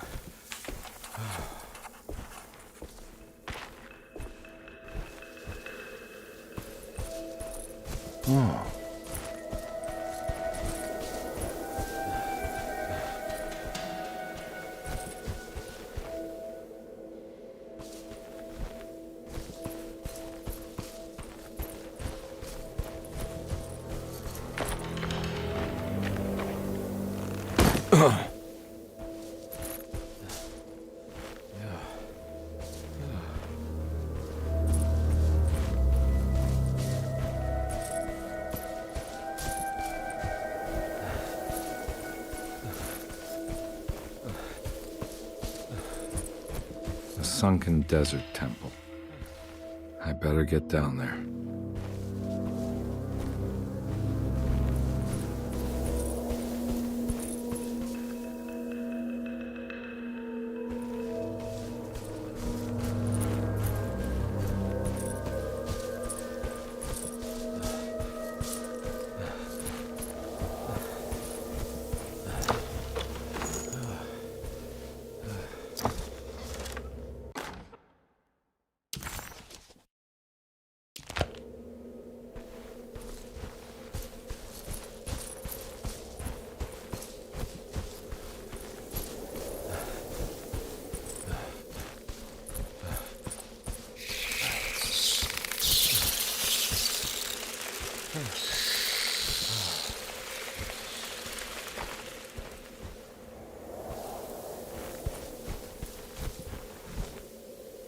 Here we go.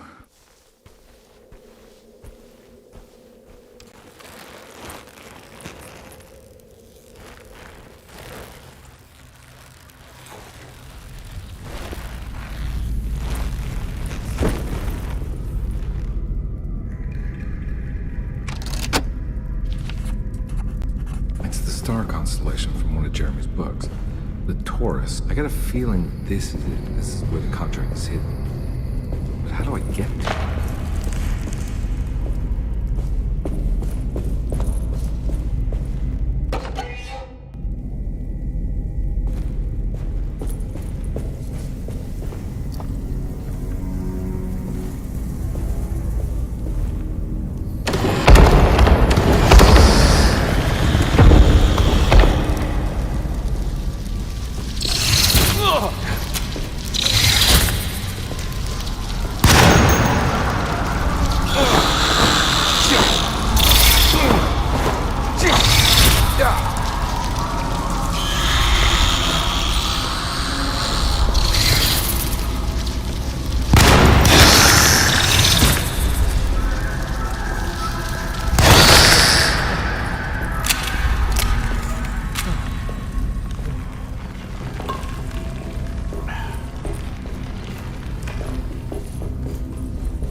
Operational. Good work.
collapsed.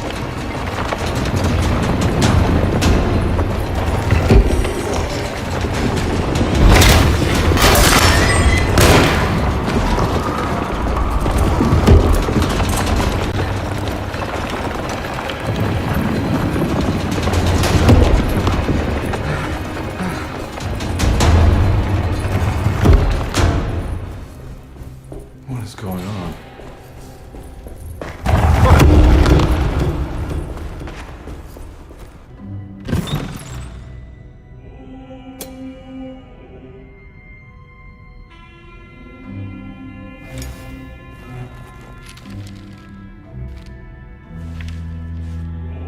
Acknowledge psychological trauma, break through barriers of self-deceit, temper manic behavior. These are the Dark Man's terms. The contract. Huh?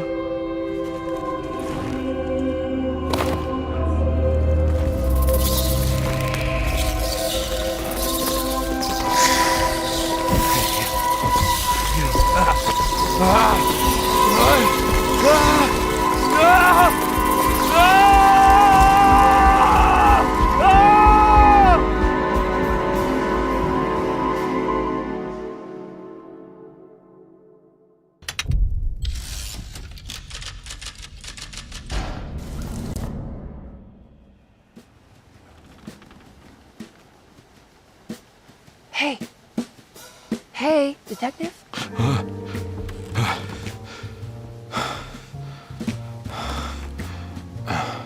What are you doing? Oh, I found some. Great. Was it alcohol? God, no, I just got the wind knocked out of me. I think I know how to break the contract with the Dark Man. What exactly does that mean? Everything going back to normal. All right. I found some more information on Dorsetto and the patients. There are some seriously strange things going on here. I'm pretty sure 2 of the patients are dead and maybe even the clerk. Oh, yeah. I kind of just gave up on worrying about that. Well, just keep your eyes open, I suppose. What were you doing again? Jeremy made a pact with the Dark Man to keep all the madness locked inside Dorsetto. All right. I'm gonna break it. I just have to... Where is it? Where's the talisman? It's around your neck? I worry, Detective. Don't, I'm fine. I worry that you're not much help on this case. At least you're a good distraction. Trust me. You're getting your money's worth. At this rate, I'm an absolute bargain.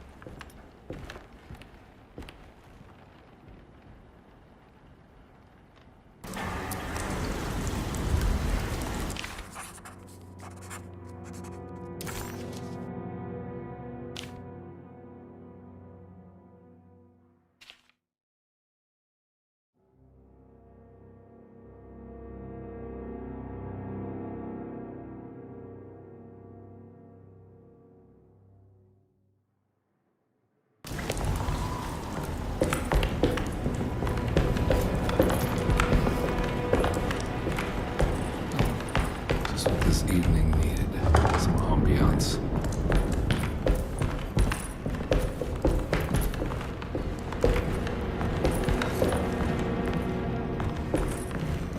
I need the key.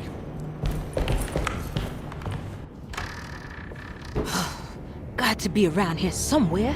He wouldn't leave this house. I don't know what to think anymore. You run into that detective fella? Who is he? Can he be trusted? I think he one of the good guys.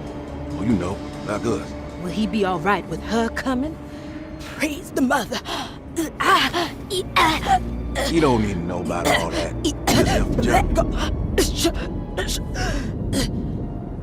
Just calm down. It ain't time yet. God, it hurts. As far as I can tell, Detective Comby seems to be solving problems, not causing them. Just be ready in case he starts anything.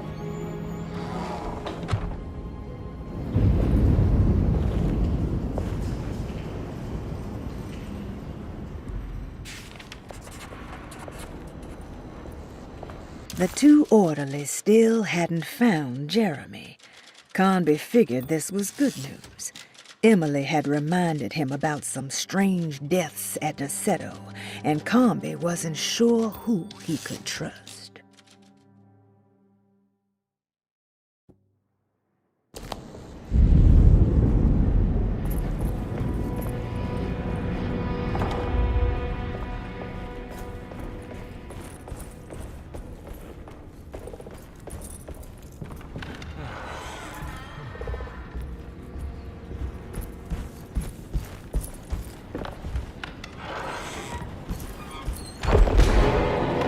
Christ, what the hell was that?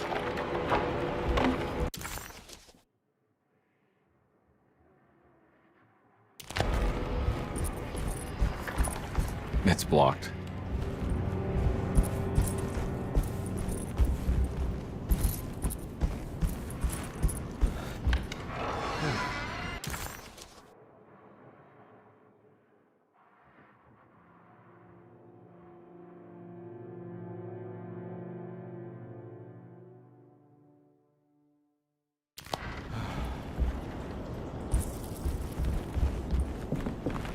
I don't want to run into the orderlies right now. Not sure I can trust them.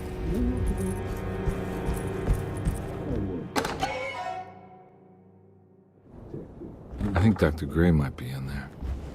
Perfect time to snoop around his office, though.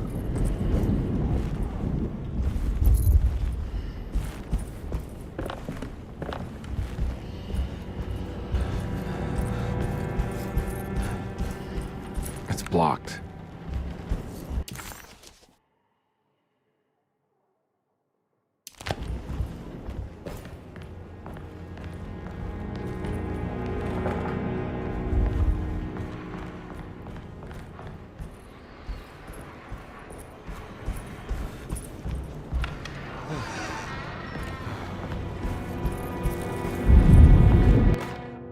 Lunacy in the Astarte Artist Colony, a monograph by Yael.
I need the key.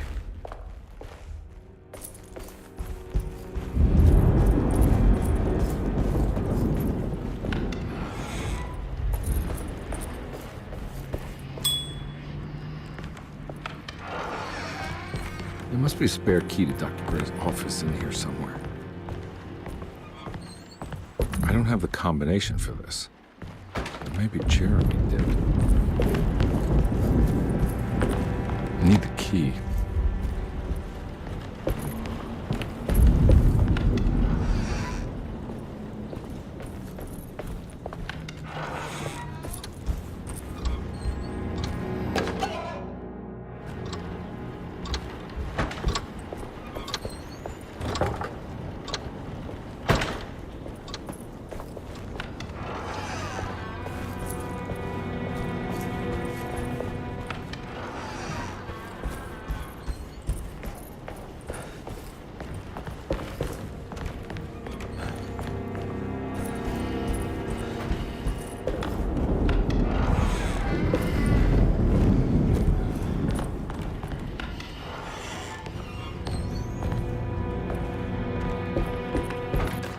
Detective Comby, I'm terribly sorry that my niece has pulled you into this mess.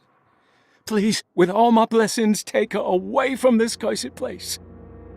I have destroyed that eater of worlds and locked it away in the attic and retreated to a place of hiding. Tell Emily I'm safe. Tell her all the lies you can think of to make her listen. Take her back to New Orleans. Sincerely, Jeremy.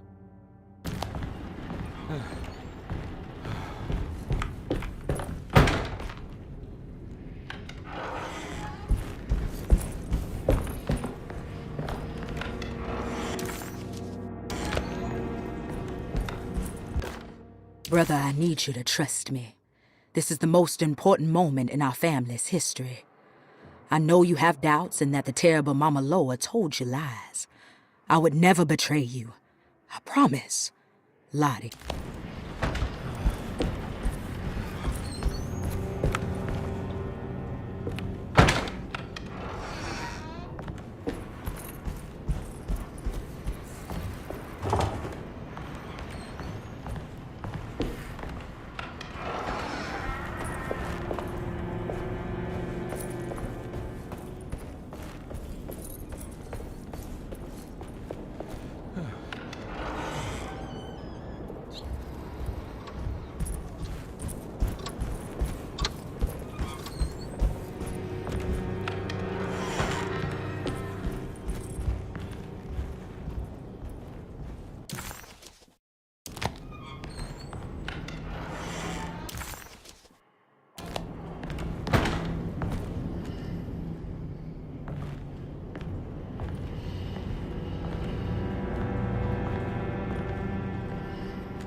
Detective Conby. Good to see you again. Solved your case yet? I'm trying.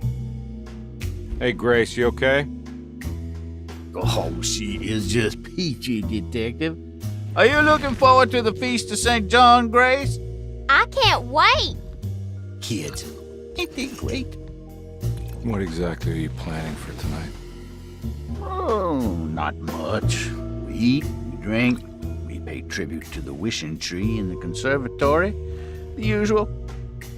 Then why all the excitement? There is just something about tonight. Something's different. I think we all feel it. Besides, we got ourselves some new words for the prayer thanks to your buddy Jeremy. She'll come and turn the world inside out, and things will begin again. That sounds strangely threatening. You should come.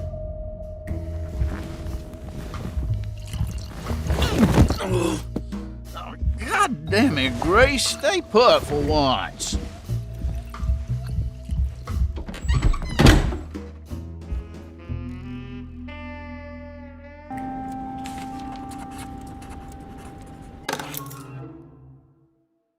I better hold on to these.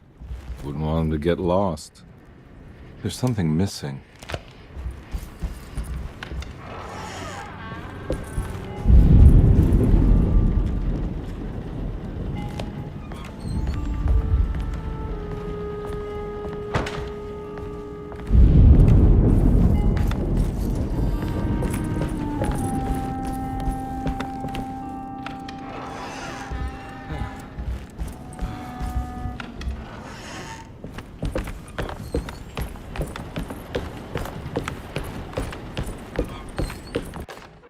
Jeremy knew that the only one who could help him now was the guest in room number 3. The room seemed to have been empty for so long. But that wasn't allowed to be true. The story needed to be different. To include something from the outside, he would bring the guest back to room 3 and show them what was in that safe. 913. But those were not the right numbers. That was the combination for the safe in the clerk's office.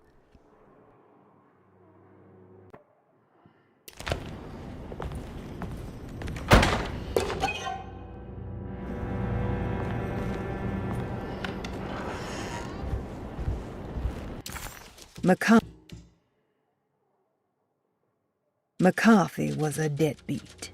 His mere presence annoyed Conby. It was like watching the worst version of himself mock him by simply being worthless. While Conby enjoyed watching the child outplay the drunkard, there was something terrifyingly familiar about Grace. It was taunting him, like he was supposed to remember, but couldn't. Conby...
It worked.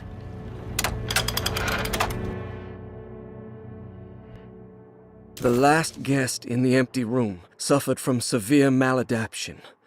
I must write this down, because if I understand the condition sufficiently, it could make me deny this fact at a later date, and there is reason for me to think I may come to suffer the consequences from this dysfunction, as some who came in contact with the guest seemed to adopt a new worldview in which everything was predetermined but broken.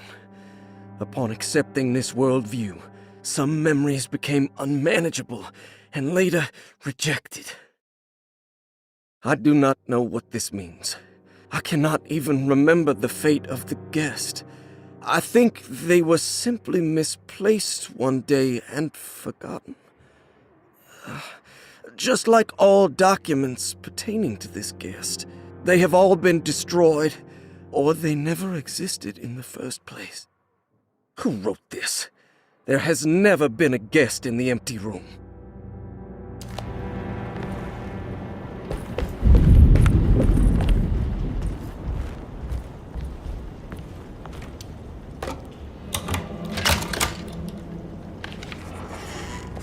Dr. Gray's office, all to myself.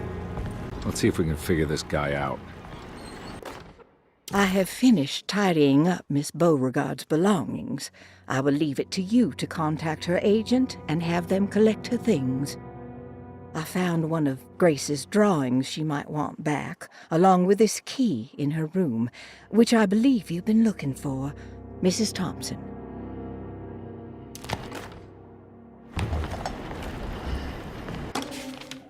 This is where McCarthy has hidden my favorite young. It's very important.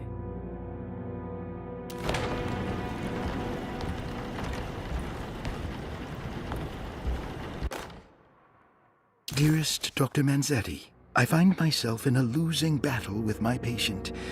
As I've disclosed in my previous letter, his delusions have him completely captured. It's bad enough that he is torturing himself with paranoia, but his madness turns out to be quite persuasive to others, effectively laying the ground for mass delusion. I am writing to you in hope that you can give me some guidance. Beyond my ambition to avoid devastating surgery on my patient, I have grown worried about my own defenses. The words of my patient are deranged, yet they often resonate with something primitive within me. I have tried photographing his brain with X-rays. It was surprisingly difficult to get good results. Dark blotches on the plates kept obscuring all details. My patient looked at the bad plates and cried out in terror, telling me the dark areas was the shadow of the worm, eating him from inside. I could not see anything out of the ordinary. I hope this is a sign that my mind is not as receptive to the madness as I had feared. After further inquiry, my patient described the shadows inside his mind as some kind of chthonic monstrosity that wants to undermine his sanctuary. This is clearly a reference to a place he calls Teroea, a sort of library or convent that works as a psychological haven. With this imaginary haven threatened by this Chthonian, he has now constructed another, less pleasant hiding spot. Lately, he has been bringing up a metaphor of a steamboat that has run aground, that he feels like he needs to start the engines and reverse, but he is afraid that the hole in the hull would cause the whole ship to sink. I've been watching him turn this metaphor into reality for the last week. He knows it's made up, but he is doubling down, trying to make it a real memory. I feel certain that this is my chance to break through the barriers of his self-deceit.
Dr. Gray was somehow mixed up in this business with the dark man, Detective Conby decided.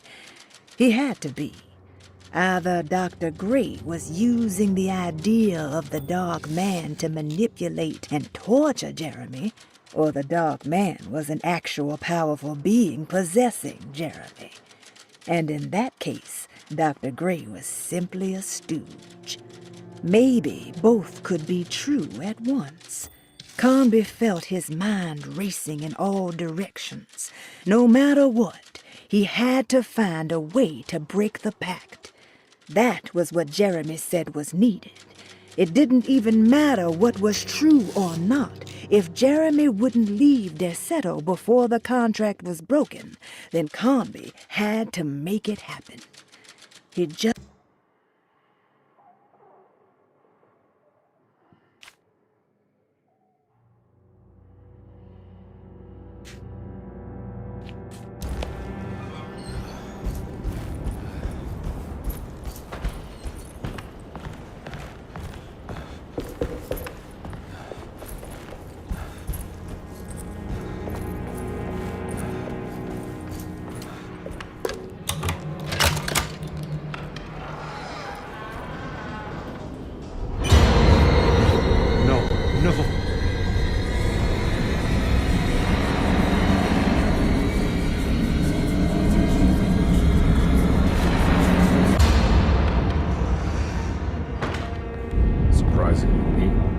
Maybe I've been selling that old barfly short. Looks like McCarthy has something hidden inside. Sometimes I think this place makes me worse.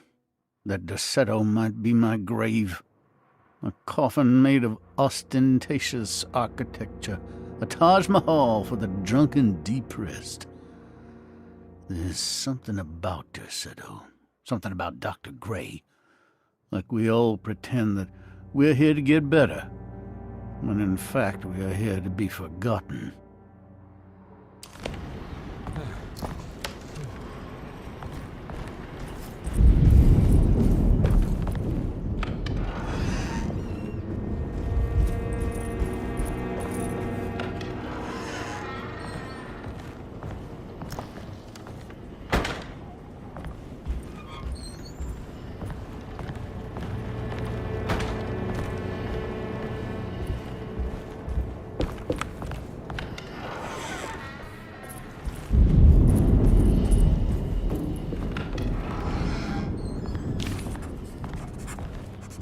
This is my room. I belong here. I recognize this view.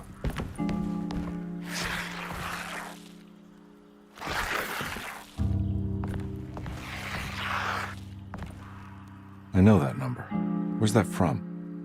I did this. I wrote that.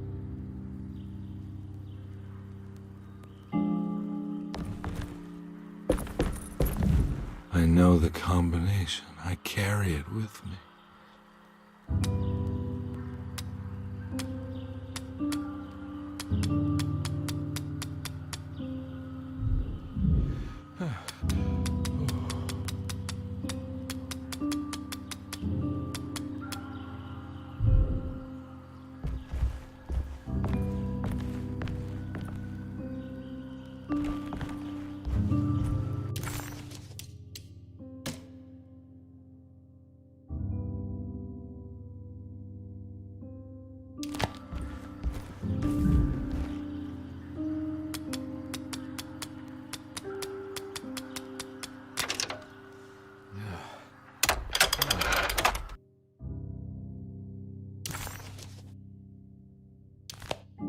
Detective, I have made many discoveries in my case.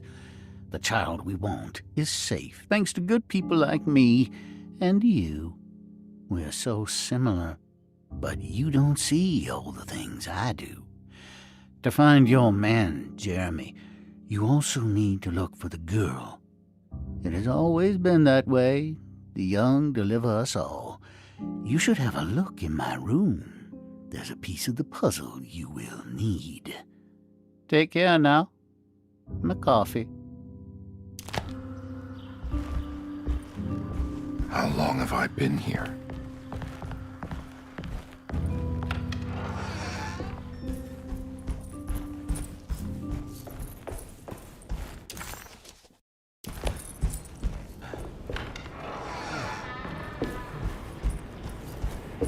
Looks like McCarthy has something hidden inside.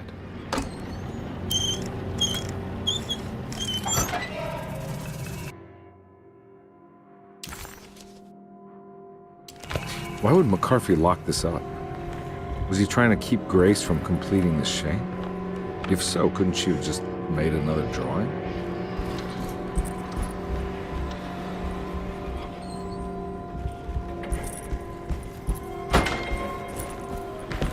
What the hell happened in here?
This looks familiar.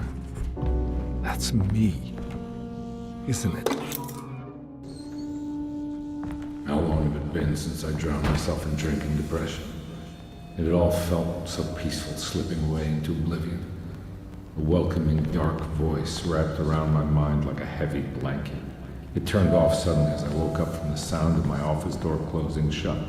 A messenger had left a telegram from Mrs. Saunders. She had a lead on where to find her husband and her kidnapped daughter.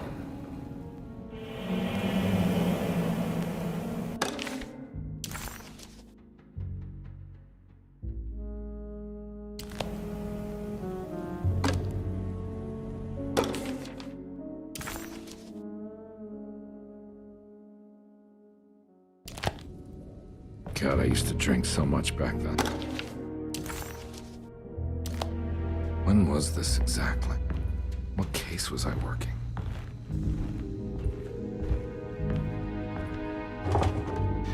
I think I need to figure out where I'm going first.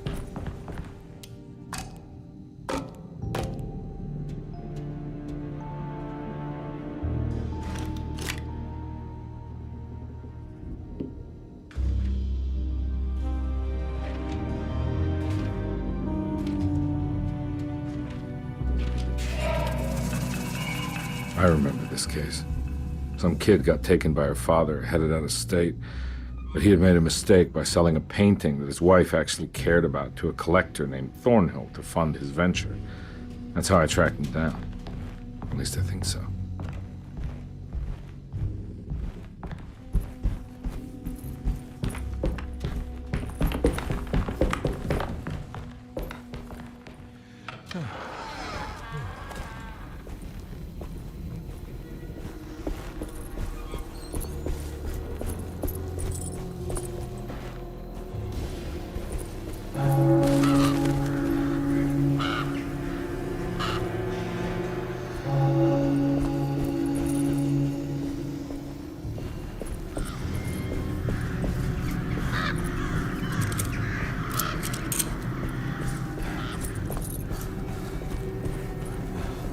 Thornhill wasn't a bad man, but he had principles keeping him from handing out information about his deals. So he needed some convincing.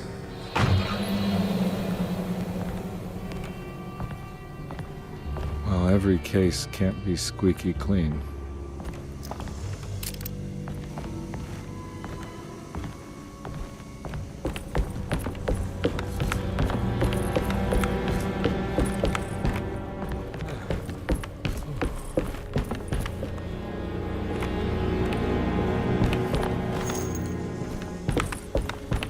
Mr. Saunders had sold a valuable painting to Thornhill, hoping the money would carry him to wherever he was going.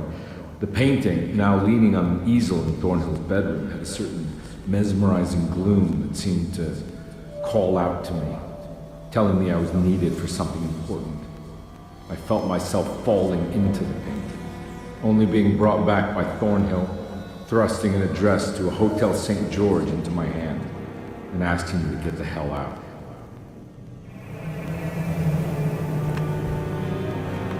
I don't remember this at all, but I can't say it didn't happen.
On my way to the hotel, the Morton gang caught up with me. I owed them money, a lot of it. I can't remember what for, probably some dumb gambling debt growing in size for each payment missed.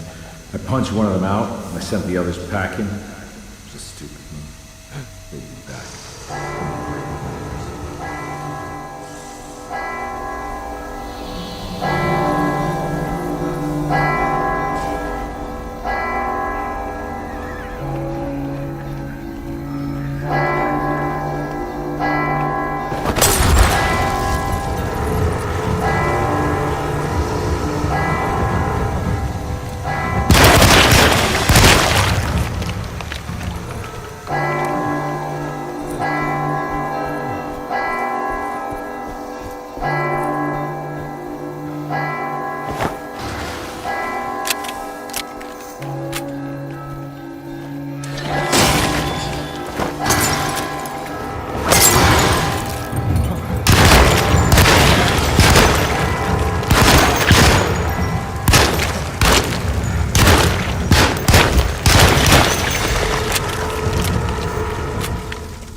I found him. In the hotel ledger, I recognized the handwriting of the signature, Ted Stryker. It was him. I could feel it. It was the kidnapper I was hunting. I put on my knuckles and hurried up to his room.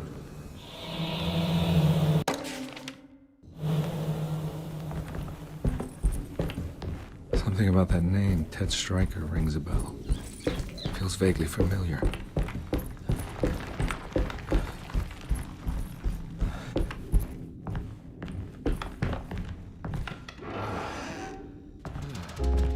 I recognize this room.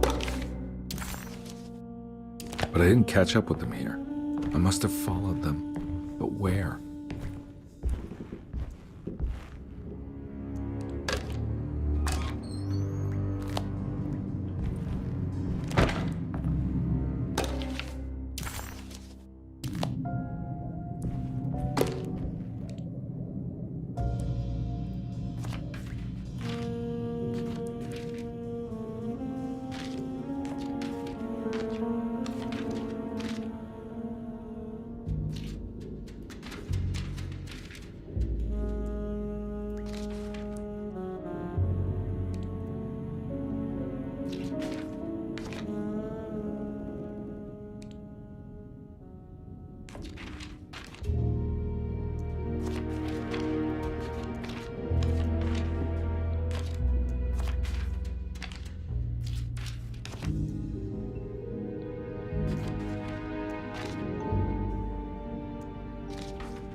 That's right, he was running away, ditching his old life and marriage in New Orleans to find something better in Tallahassee. And he took his daughter with him against the will of the mother. That's why she hired me. But I stopped him. I caught up with him at the Pearl River Bridge. Pearl River. This is where I caught up with them. This is what the Dark Man wanted me to revisit. But I'm still not seeing it. What am I forgetting?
I can't believe I didn't recognize you. I looked a little different back then, I suppose.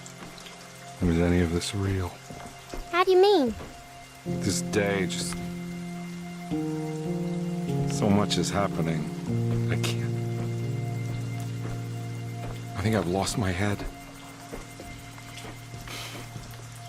Do you need me to apologize? I mean... I am sorry.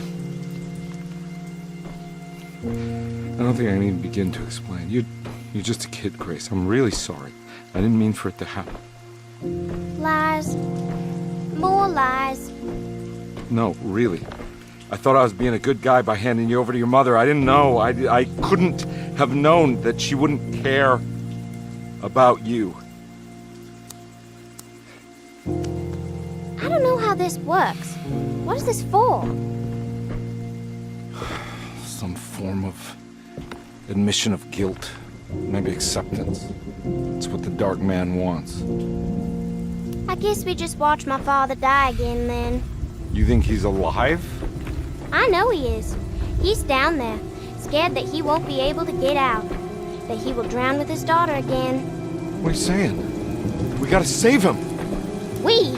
Do it yourself. I'm down there with him, remember?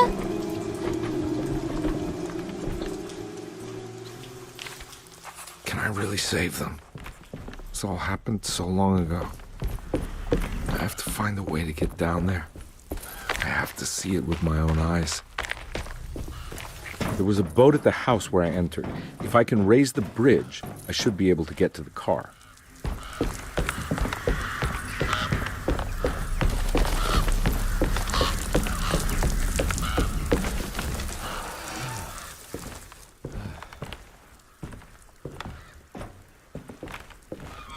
This must be where the bridge is operated. Nothing's happening. It's like something's holding it back.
Here we go. I should be able to pilot the boat.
My God, Carnby. Are you okay? Don't leave me alone. What the hell have you been doing? What's going on here? Look at this mess! I'm sorry, Mrs. Thompson. Don't make me kick you out of this house. Now get out!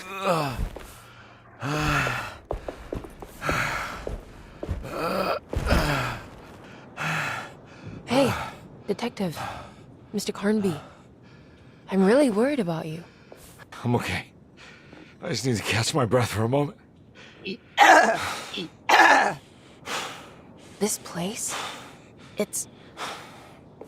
There are some very disturbed figures around here. And I don't think it's just the patients. I've been reading some things about how Derceto has a deranging effect on people. I think it might explain things. What? Just take it easy, okay?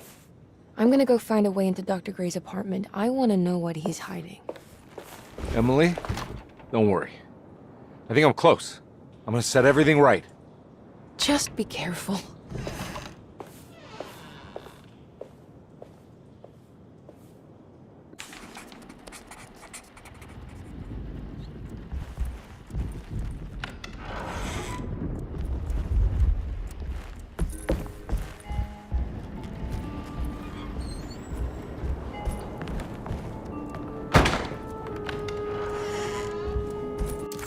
Carnby had run their car off the bridge.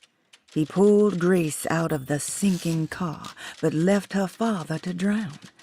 He could have saved him. There was time. He just chose not to. Instead, he took Grace back to New Orleans and collected his paycheck.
I can't leave. I got a job to do.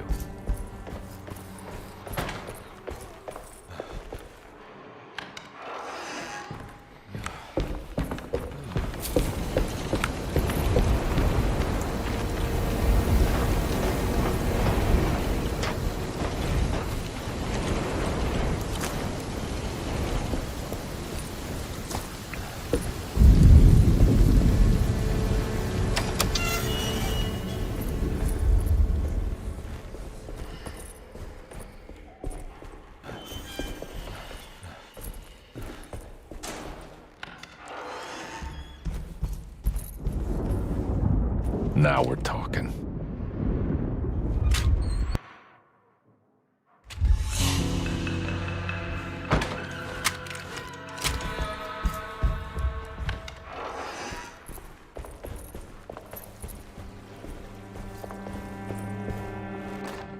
Mrs. Thompson, I understand the last week has been busy. Under these circumstances, I find it important to remind you that Dorsetto's concerns are not a public matter, nor is it something that should upset you. Please continue your excellent work, and don't spend a thought on the death of Perosi, or, more importantly, the suicide of Cassandra Beauregard. They should mean nothing to you or the staff. I rely on your loyalty, and trust that your close kinship with the Tabois siblings will keep Dorsetto's secrets hidden. Dr. Gray.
I need the key.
take this much more. This has to end.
Radiography, patient Jeremy Hartwood, date June 14, 1930.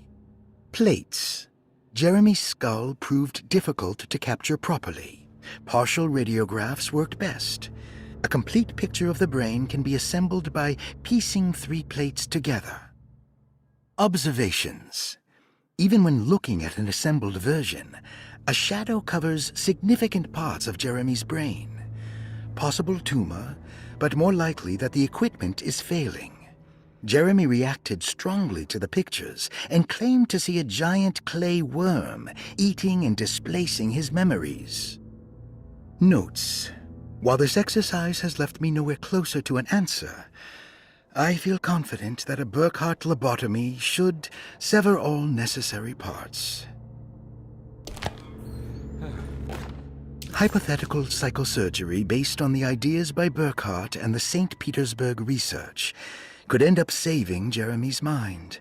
Severing the connections around the frontal lobe would certainly solve most mental afflictions. The procedure would be brutal in performance, as well as in efficiency. An ice pick pushed through the edge of the eye and into the skull would untether the nerves like Alexander cutting the Gordian knot. As this would likely leave Jeremy in a very different condition, all other paths should first be explored. The medical instrument I would need for this lobotomy is missing, and I should have Waits order a new one.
Don't mind if I do.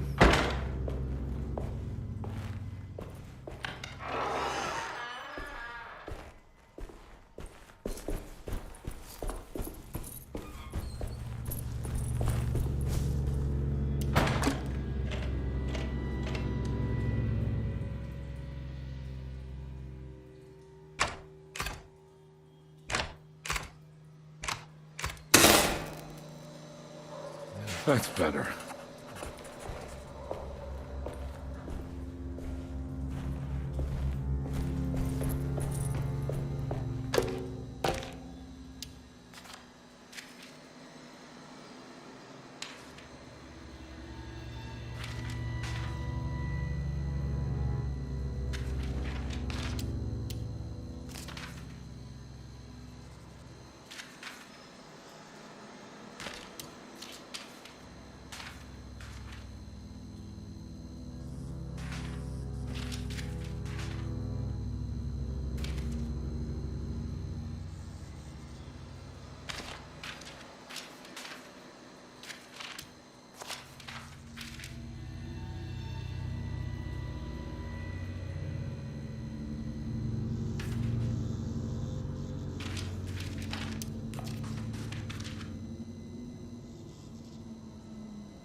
And we're back here. Well, perfect time to have a look around this place.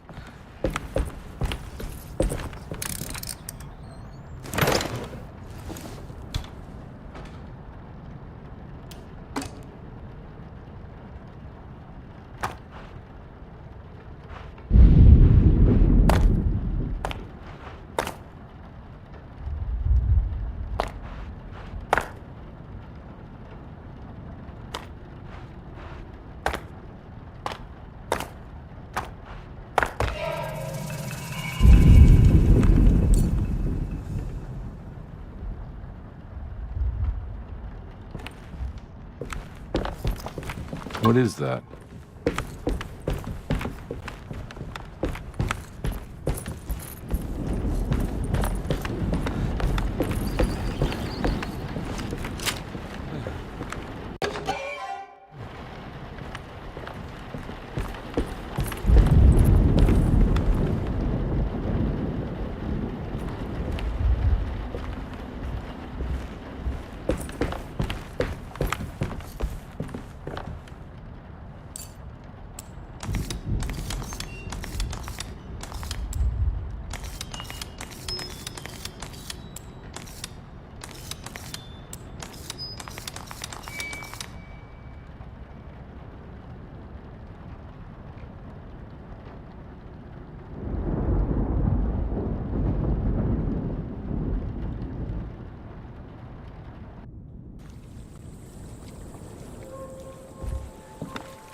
This is where Jeremy's hiding, right? Hello? Is anyone there? Jeremy? I need help! Wait. Can you hear me? I'm stuck in the mud and the fire is taking Jeremy, me. where are you? The motor is dead. I can't do anything more. Hang on, Jeremy. I'll figure something out. I'll get the boat running.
The boat's wedged itself right into the bayou. If I get the motor started, I could try reversing back into the river.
The winch is powered by electricity. I need to find a way to turn it on before I can use it.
Jeremy, where are you?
pretty weak.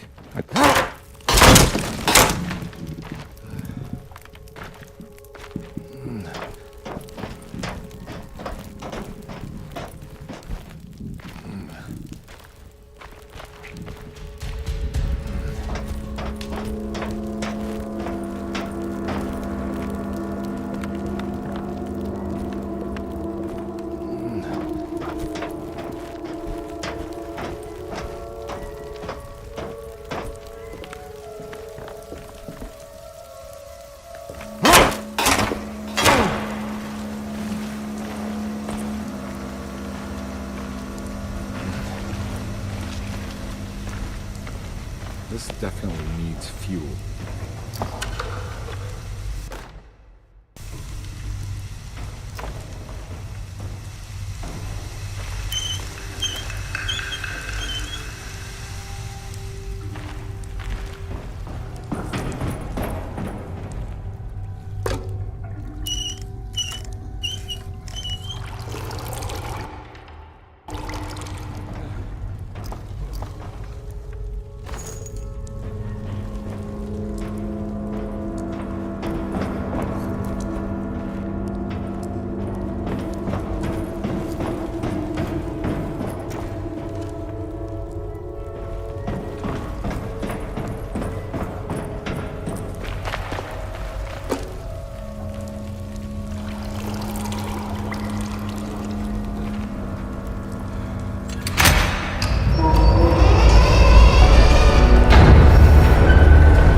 Whoa!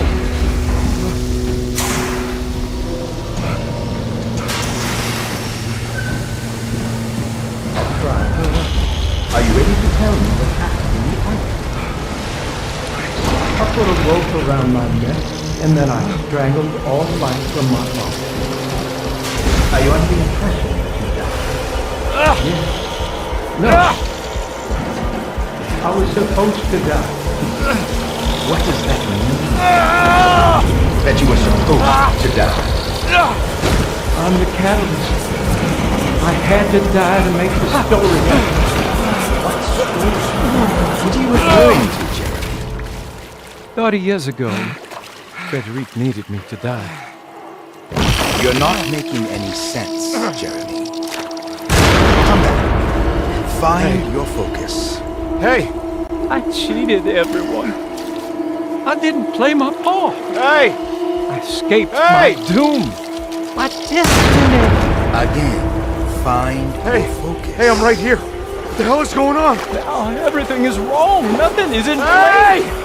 I'm right here! Calm down, Mr. Conby. What do you want?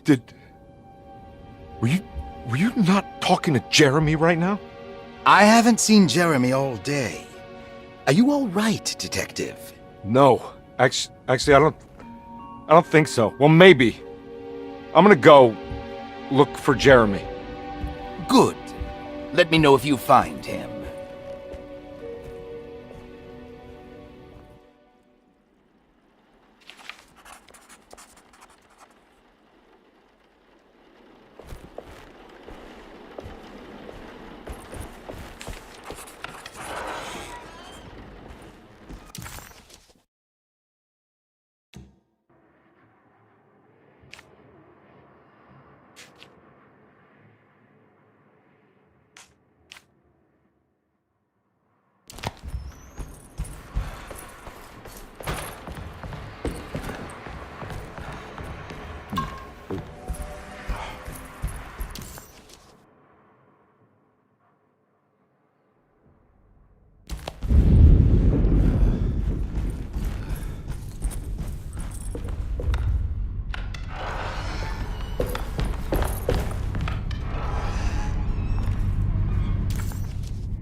Detective, am I glad to see you. Lock the door, will you?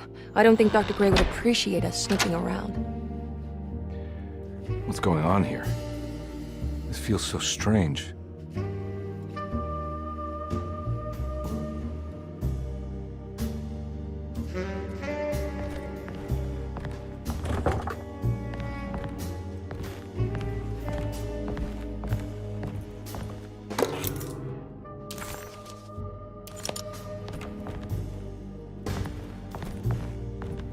Have you found anything? What? Yeah, I've seen some things. Okay. Let me know if there is anything you want to talk about.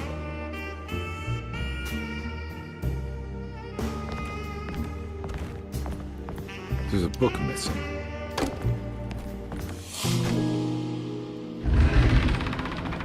What did you do? I was just rearranging the books. Well, come on, let's check it out.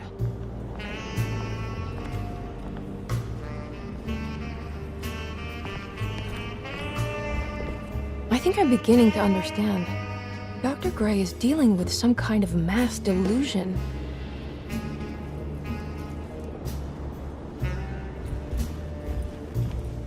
That mark on the floor looks like talisman.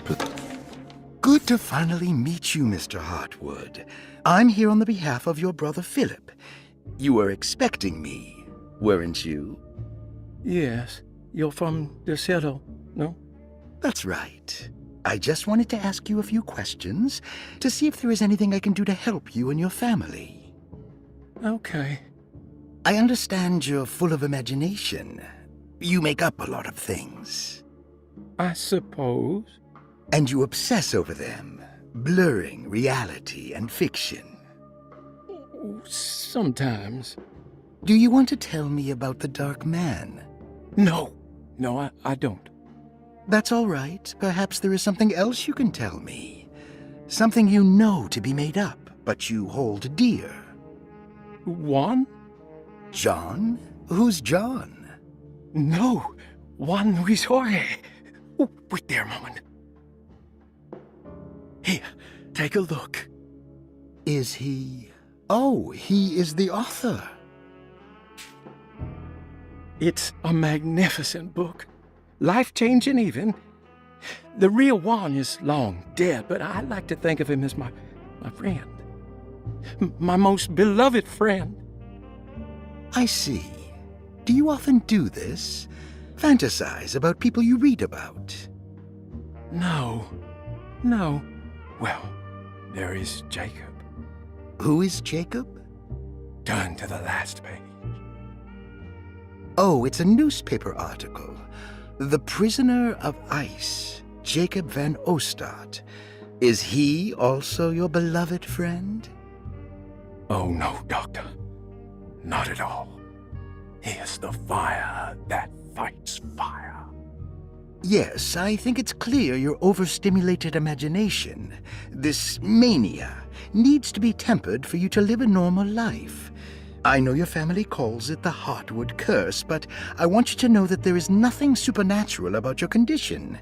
It's all inside your head. And with that, I'm very qualified to deal with. In time, you will be cured. In time. Yes, in time we will exorcise all your demons, all the dark men. Yeah! Please, Mr. Heartwood, calm yourself. What happened? Oh, don't you worry your little head about it, Miss Heartwood. Your uncle and I just had our first breakthrough. But from which direction should I look at it?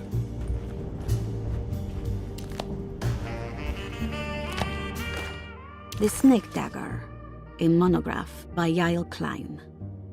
In Ludwig Prin's book on pagan ritual.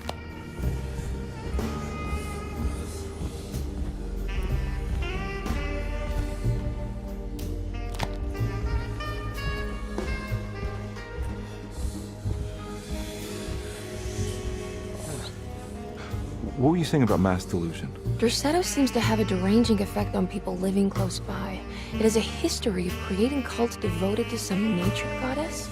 Even the name Derceto refers to the cult existing here before the Civil War. Derceto was the name of an ancient fertility goddess worshipped in Syria. Dr. Gray and his friends, however, seem to prefer the black goat of the woods with 1,000 young, or Shub-Nigroth. And that name can only have come from my uncle's twisted mind.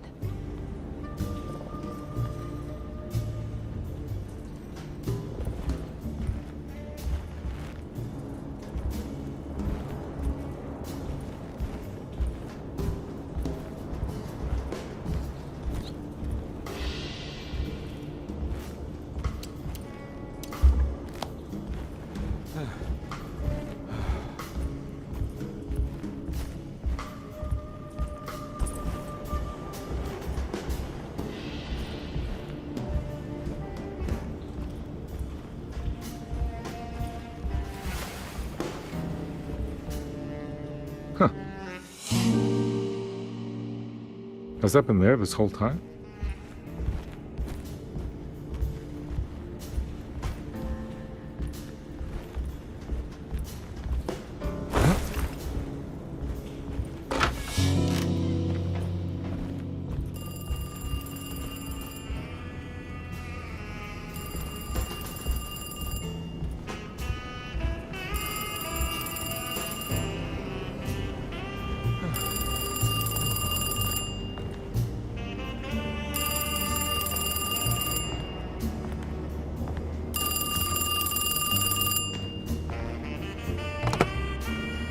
Hello?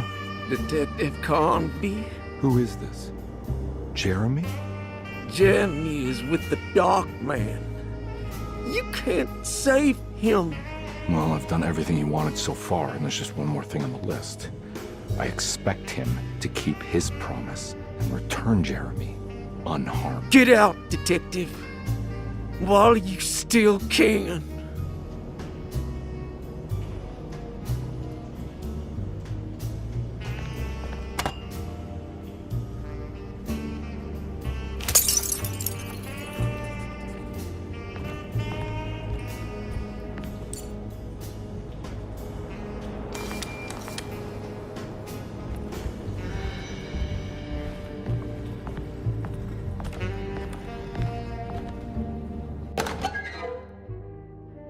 Nice.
You okay? You look a little frazzled. Just stupid telephone. I know. I tried calling the police earlier. The telephone is completely dead. It's not... Yeah, no, the telephone isn't working.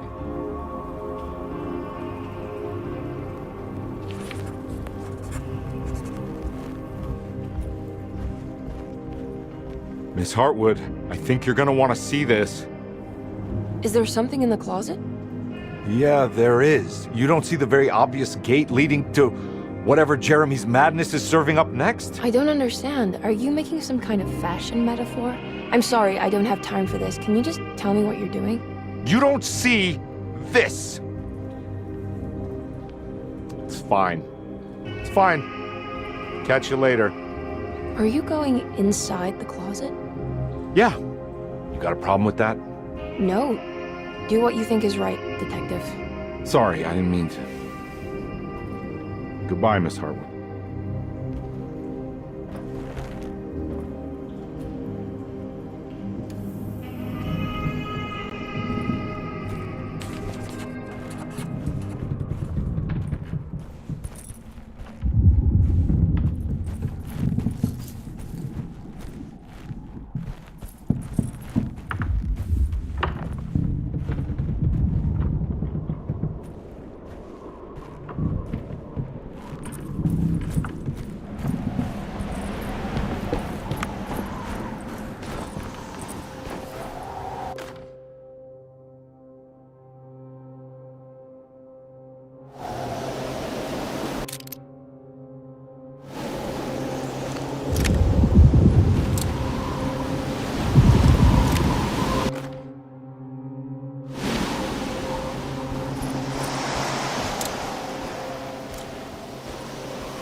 Hey, you!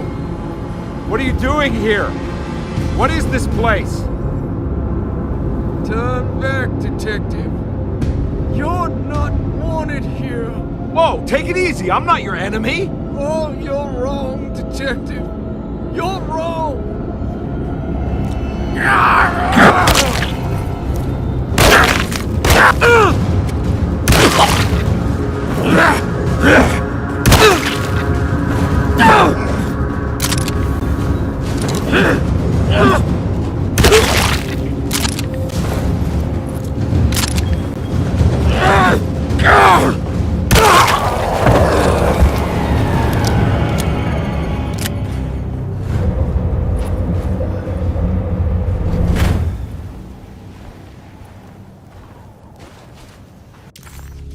Disheartened by his failure to make Emily understand what he was doing, Detective Conby actually felt better seeing the frozen hell before him.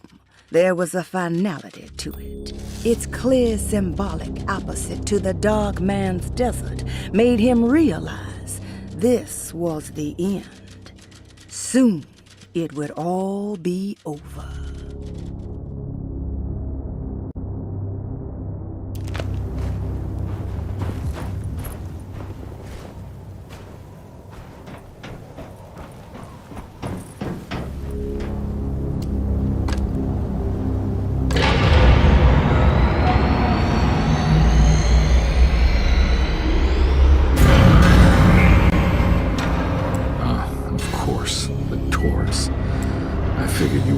Stars align, Jeremy, or maybe that is what you need to temper that mania of yours.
Jeremy?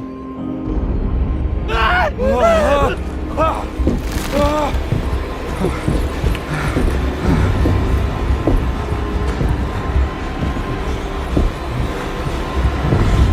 did everything! Aren't you happy? Stupid charlatan! What more do you want from me? You want me to lose my mind? Oh, my lord!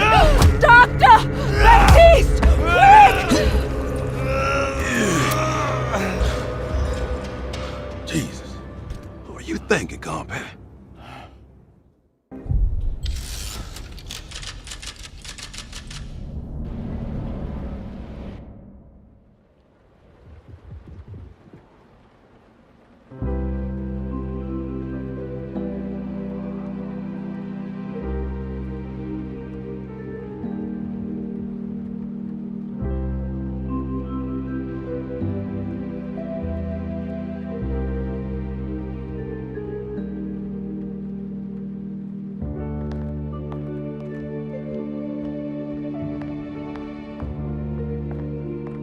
You awake? You are awake. Mr. Conby's up. Hey, buddy! I thought you'd be knocked out for the rest of the night. Come on out and join us, will you? I'll save you some gumbo. Good to have you back. You gave us all a good scare. What happened? You had a psychological breakdown. Sorry for manhandling you, but you're being violent, you see. You stabbed Jeremy and then punched Dr. Gray. Are they okay? Jeremy's a little strange, but everything's back to normal. Really? All thanks to you, combat. You want to try standing up?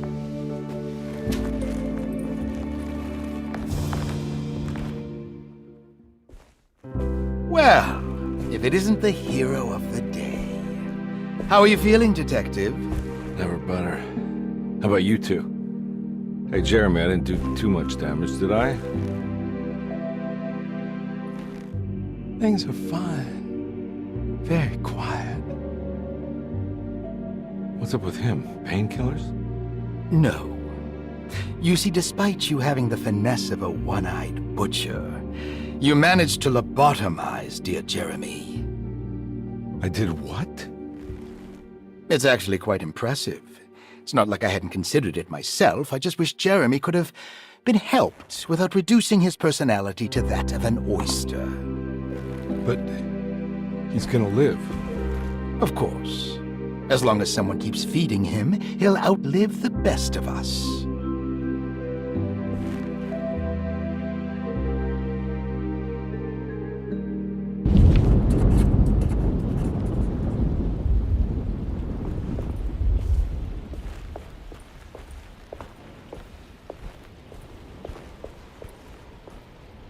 Hey, Ruth. Glad to see you made it back to Derceto. You too, Detective. Make sure to stay for the festivities. It's no Mardi Gras, but it ain't bad.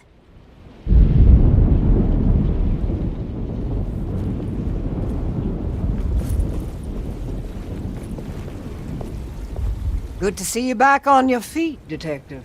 Have some gumbo. Thanks. I'll save it for later.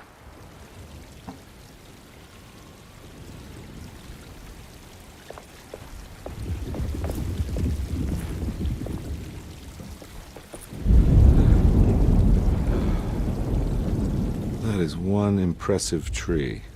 More impressive than you could ever imagine.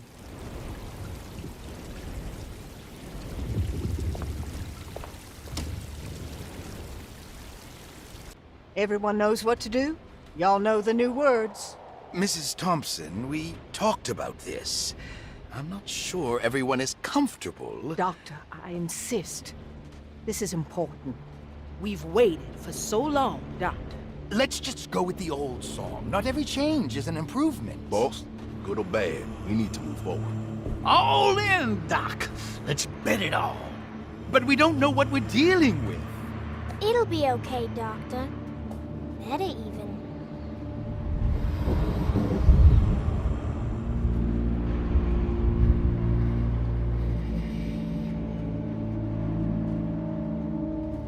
Ever there are praises in abundance to the black goat of the woods. Hear us, brother. Take pity on us.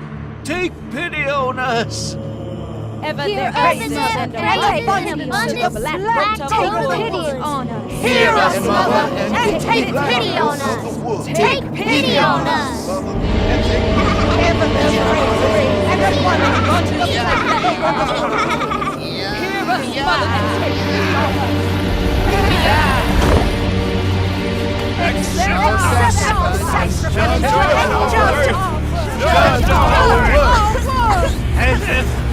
Stop! Are you crazy? This here's what needs to happen, Congress. Grace! Stop! Stop!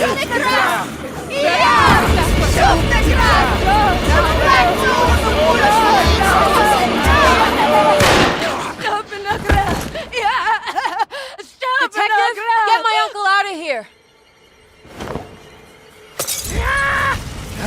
Jeremy, come with me. Get over here. Jeremy, come with me. Jeremy, come here. No! There has to be another one!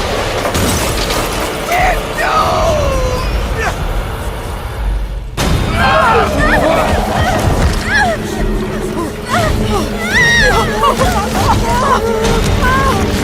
Jeremy!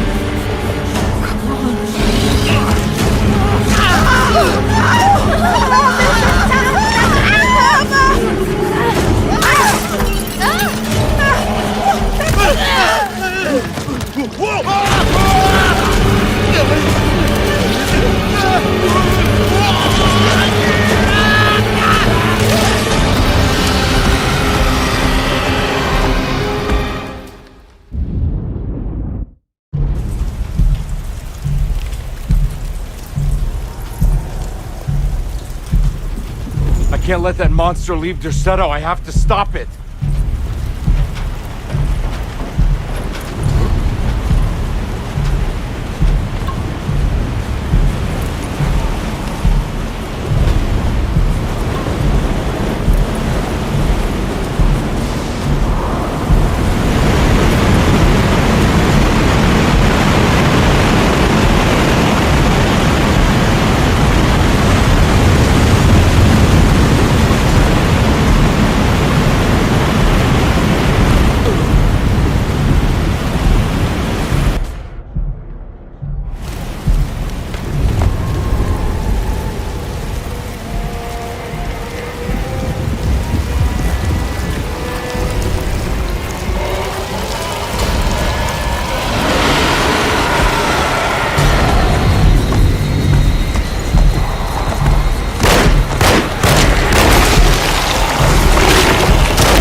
Detective! What the hell was that? I tried to tell you. There was so much evidence. Their devotion to the Black Goat was like nothing I've ever seen before. I felt so dumb believing any of it, but I'm glad I did. Are you okay? Everything is out of order. This isn't the way the story goes. I shouldn't be alive. Yeah. Oh, you're welcome, buddy. How are you doing, sweetie? I kinda like it. You ruined everything, but I'm not mad.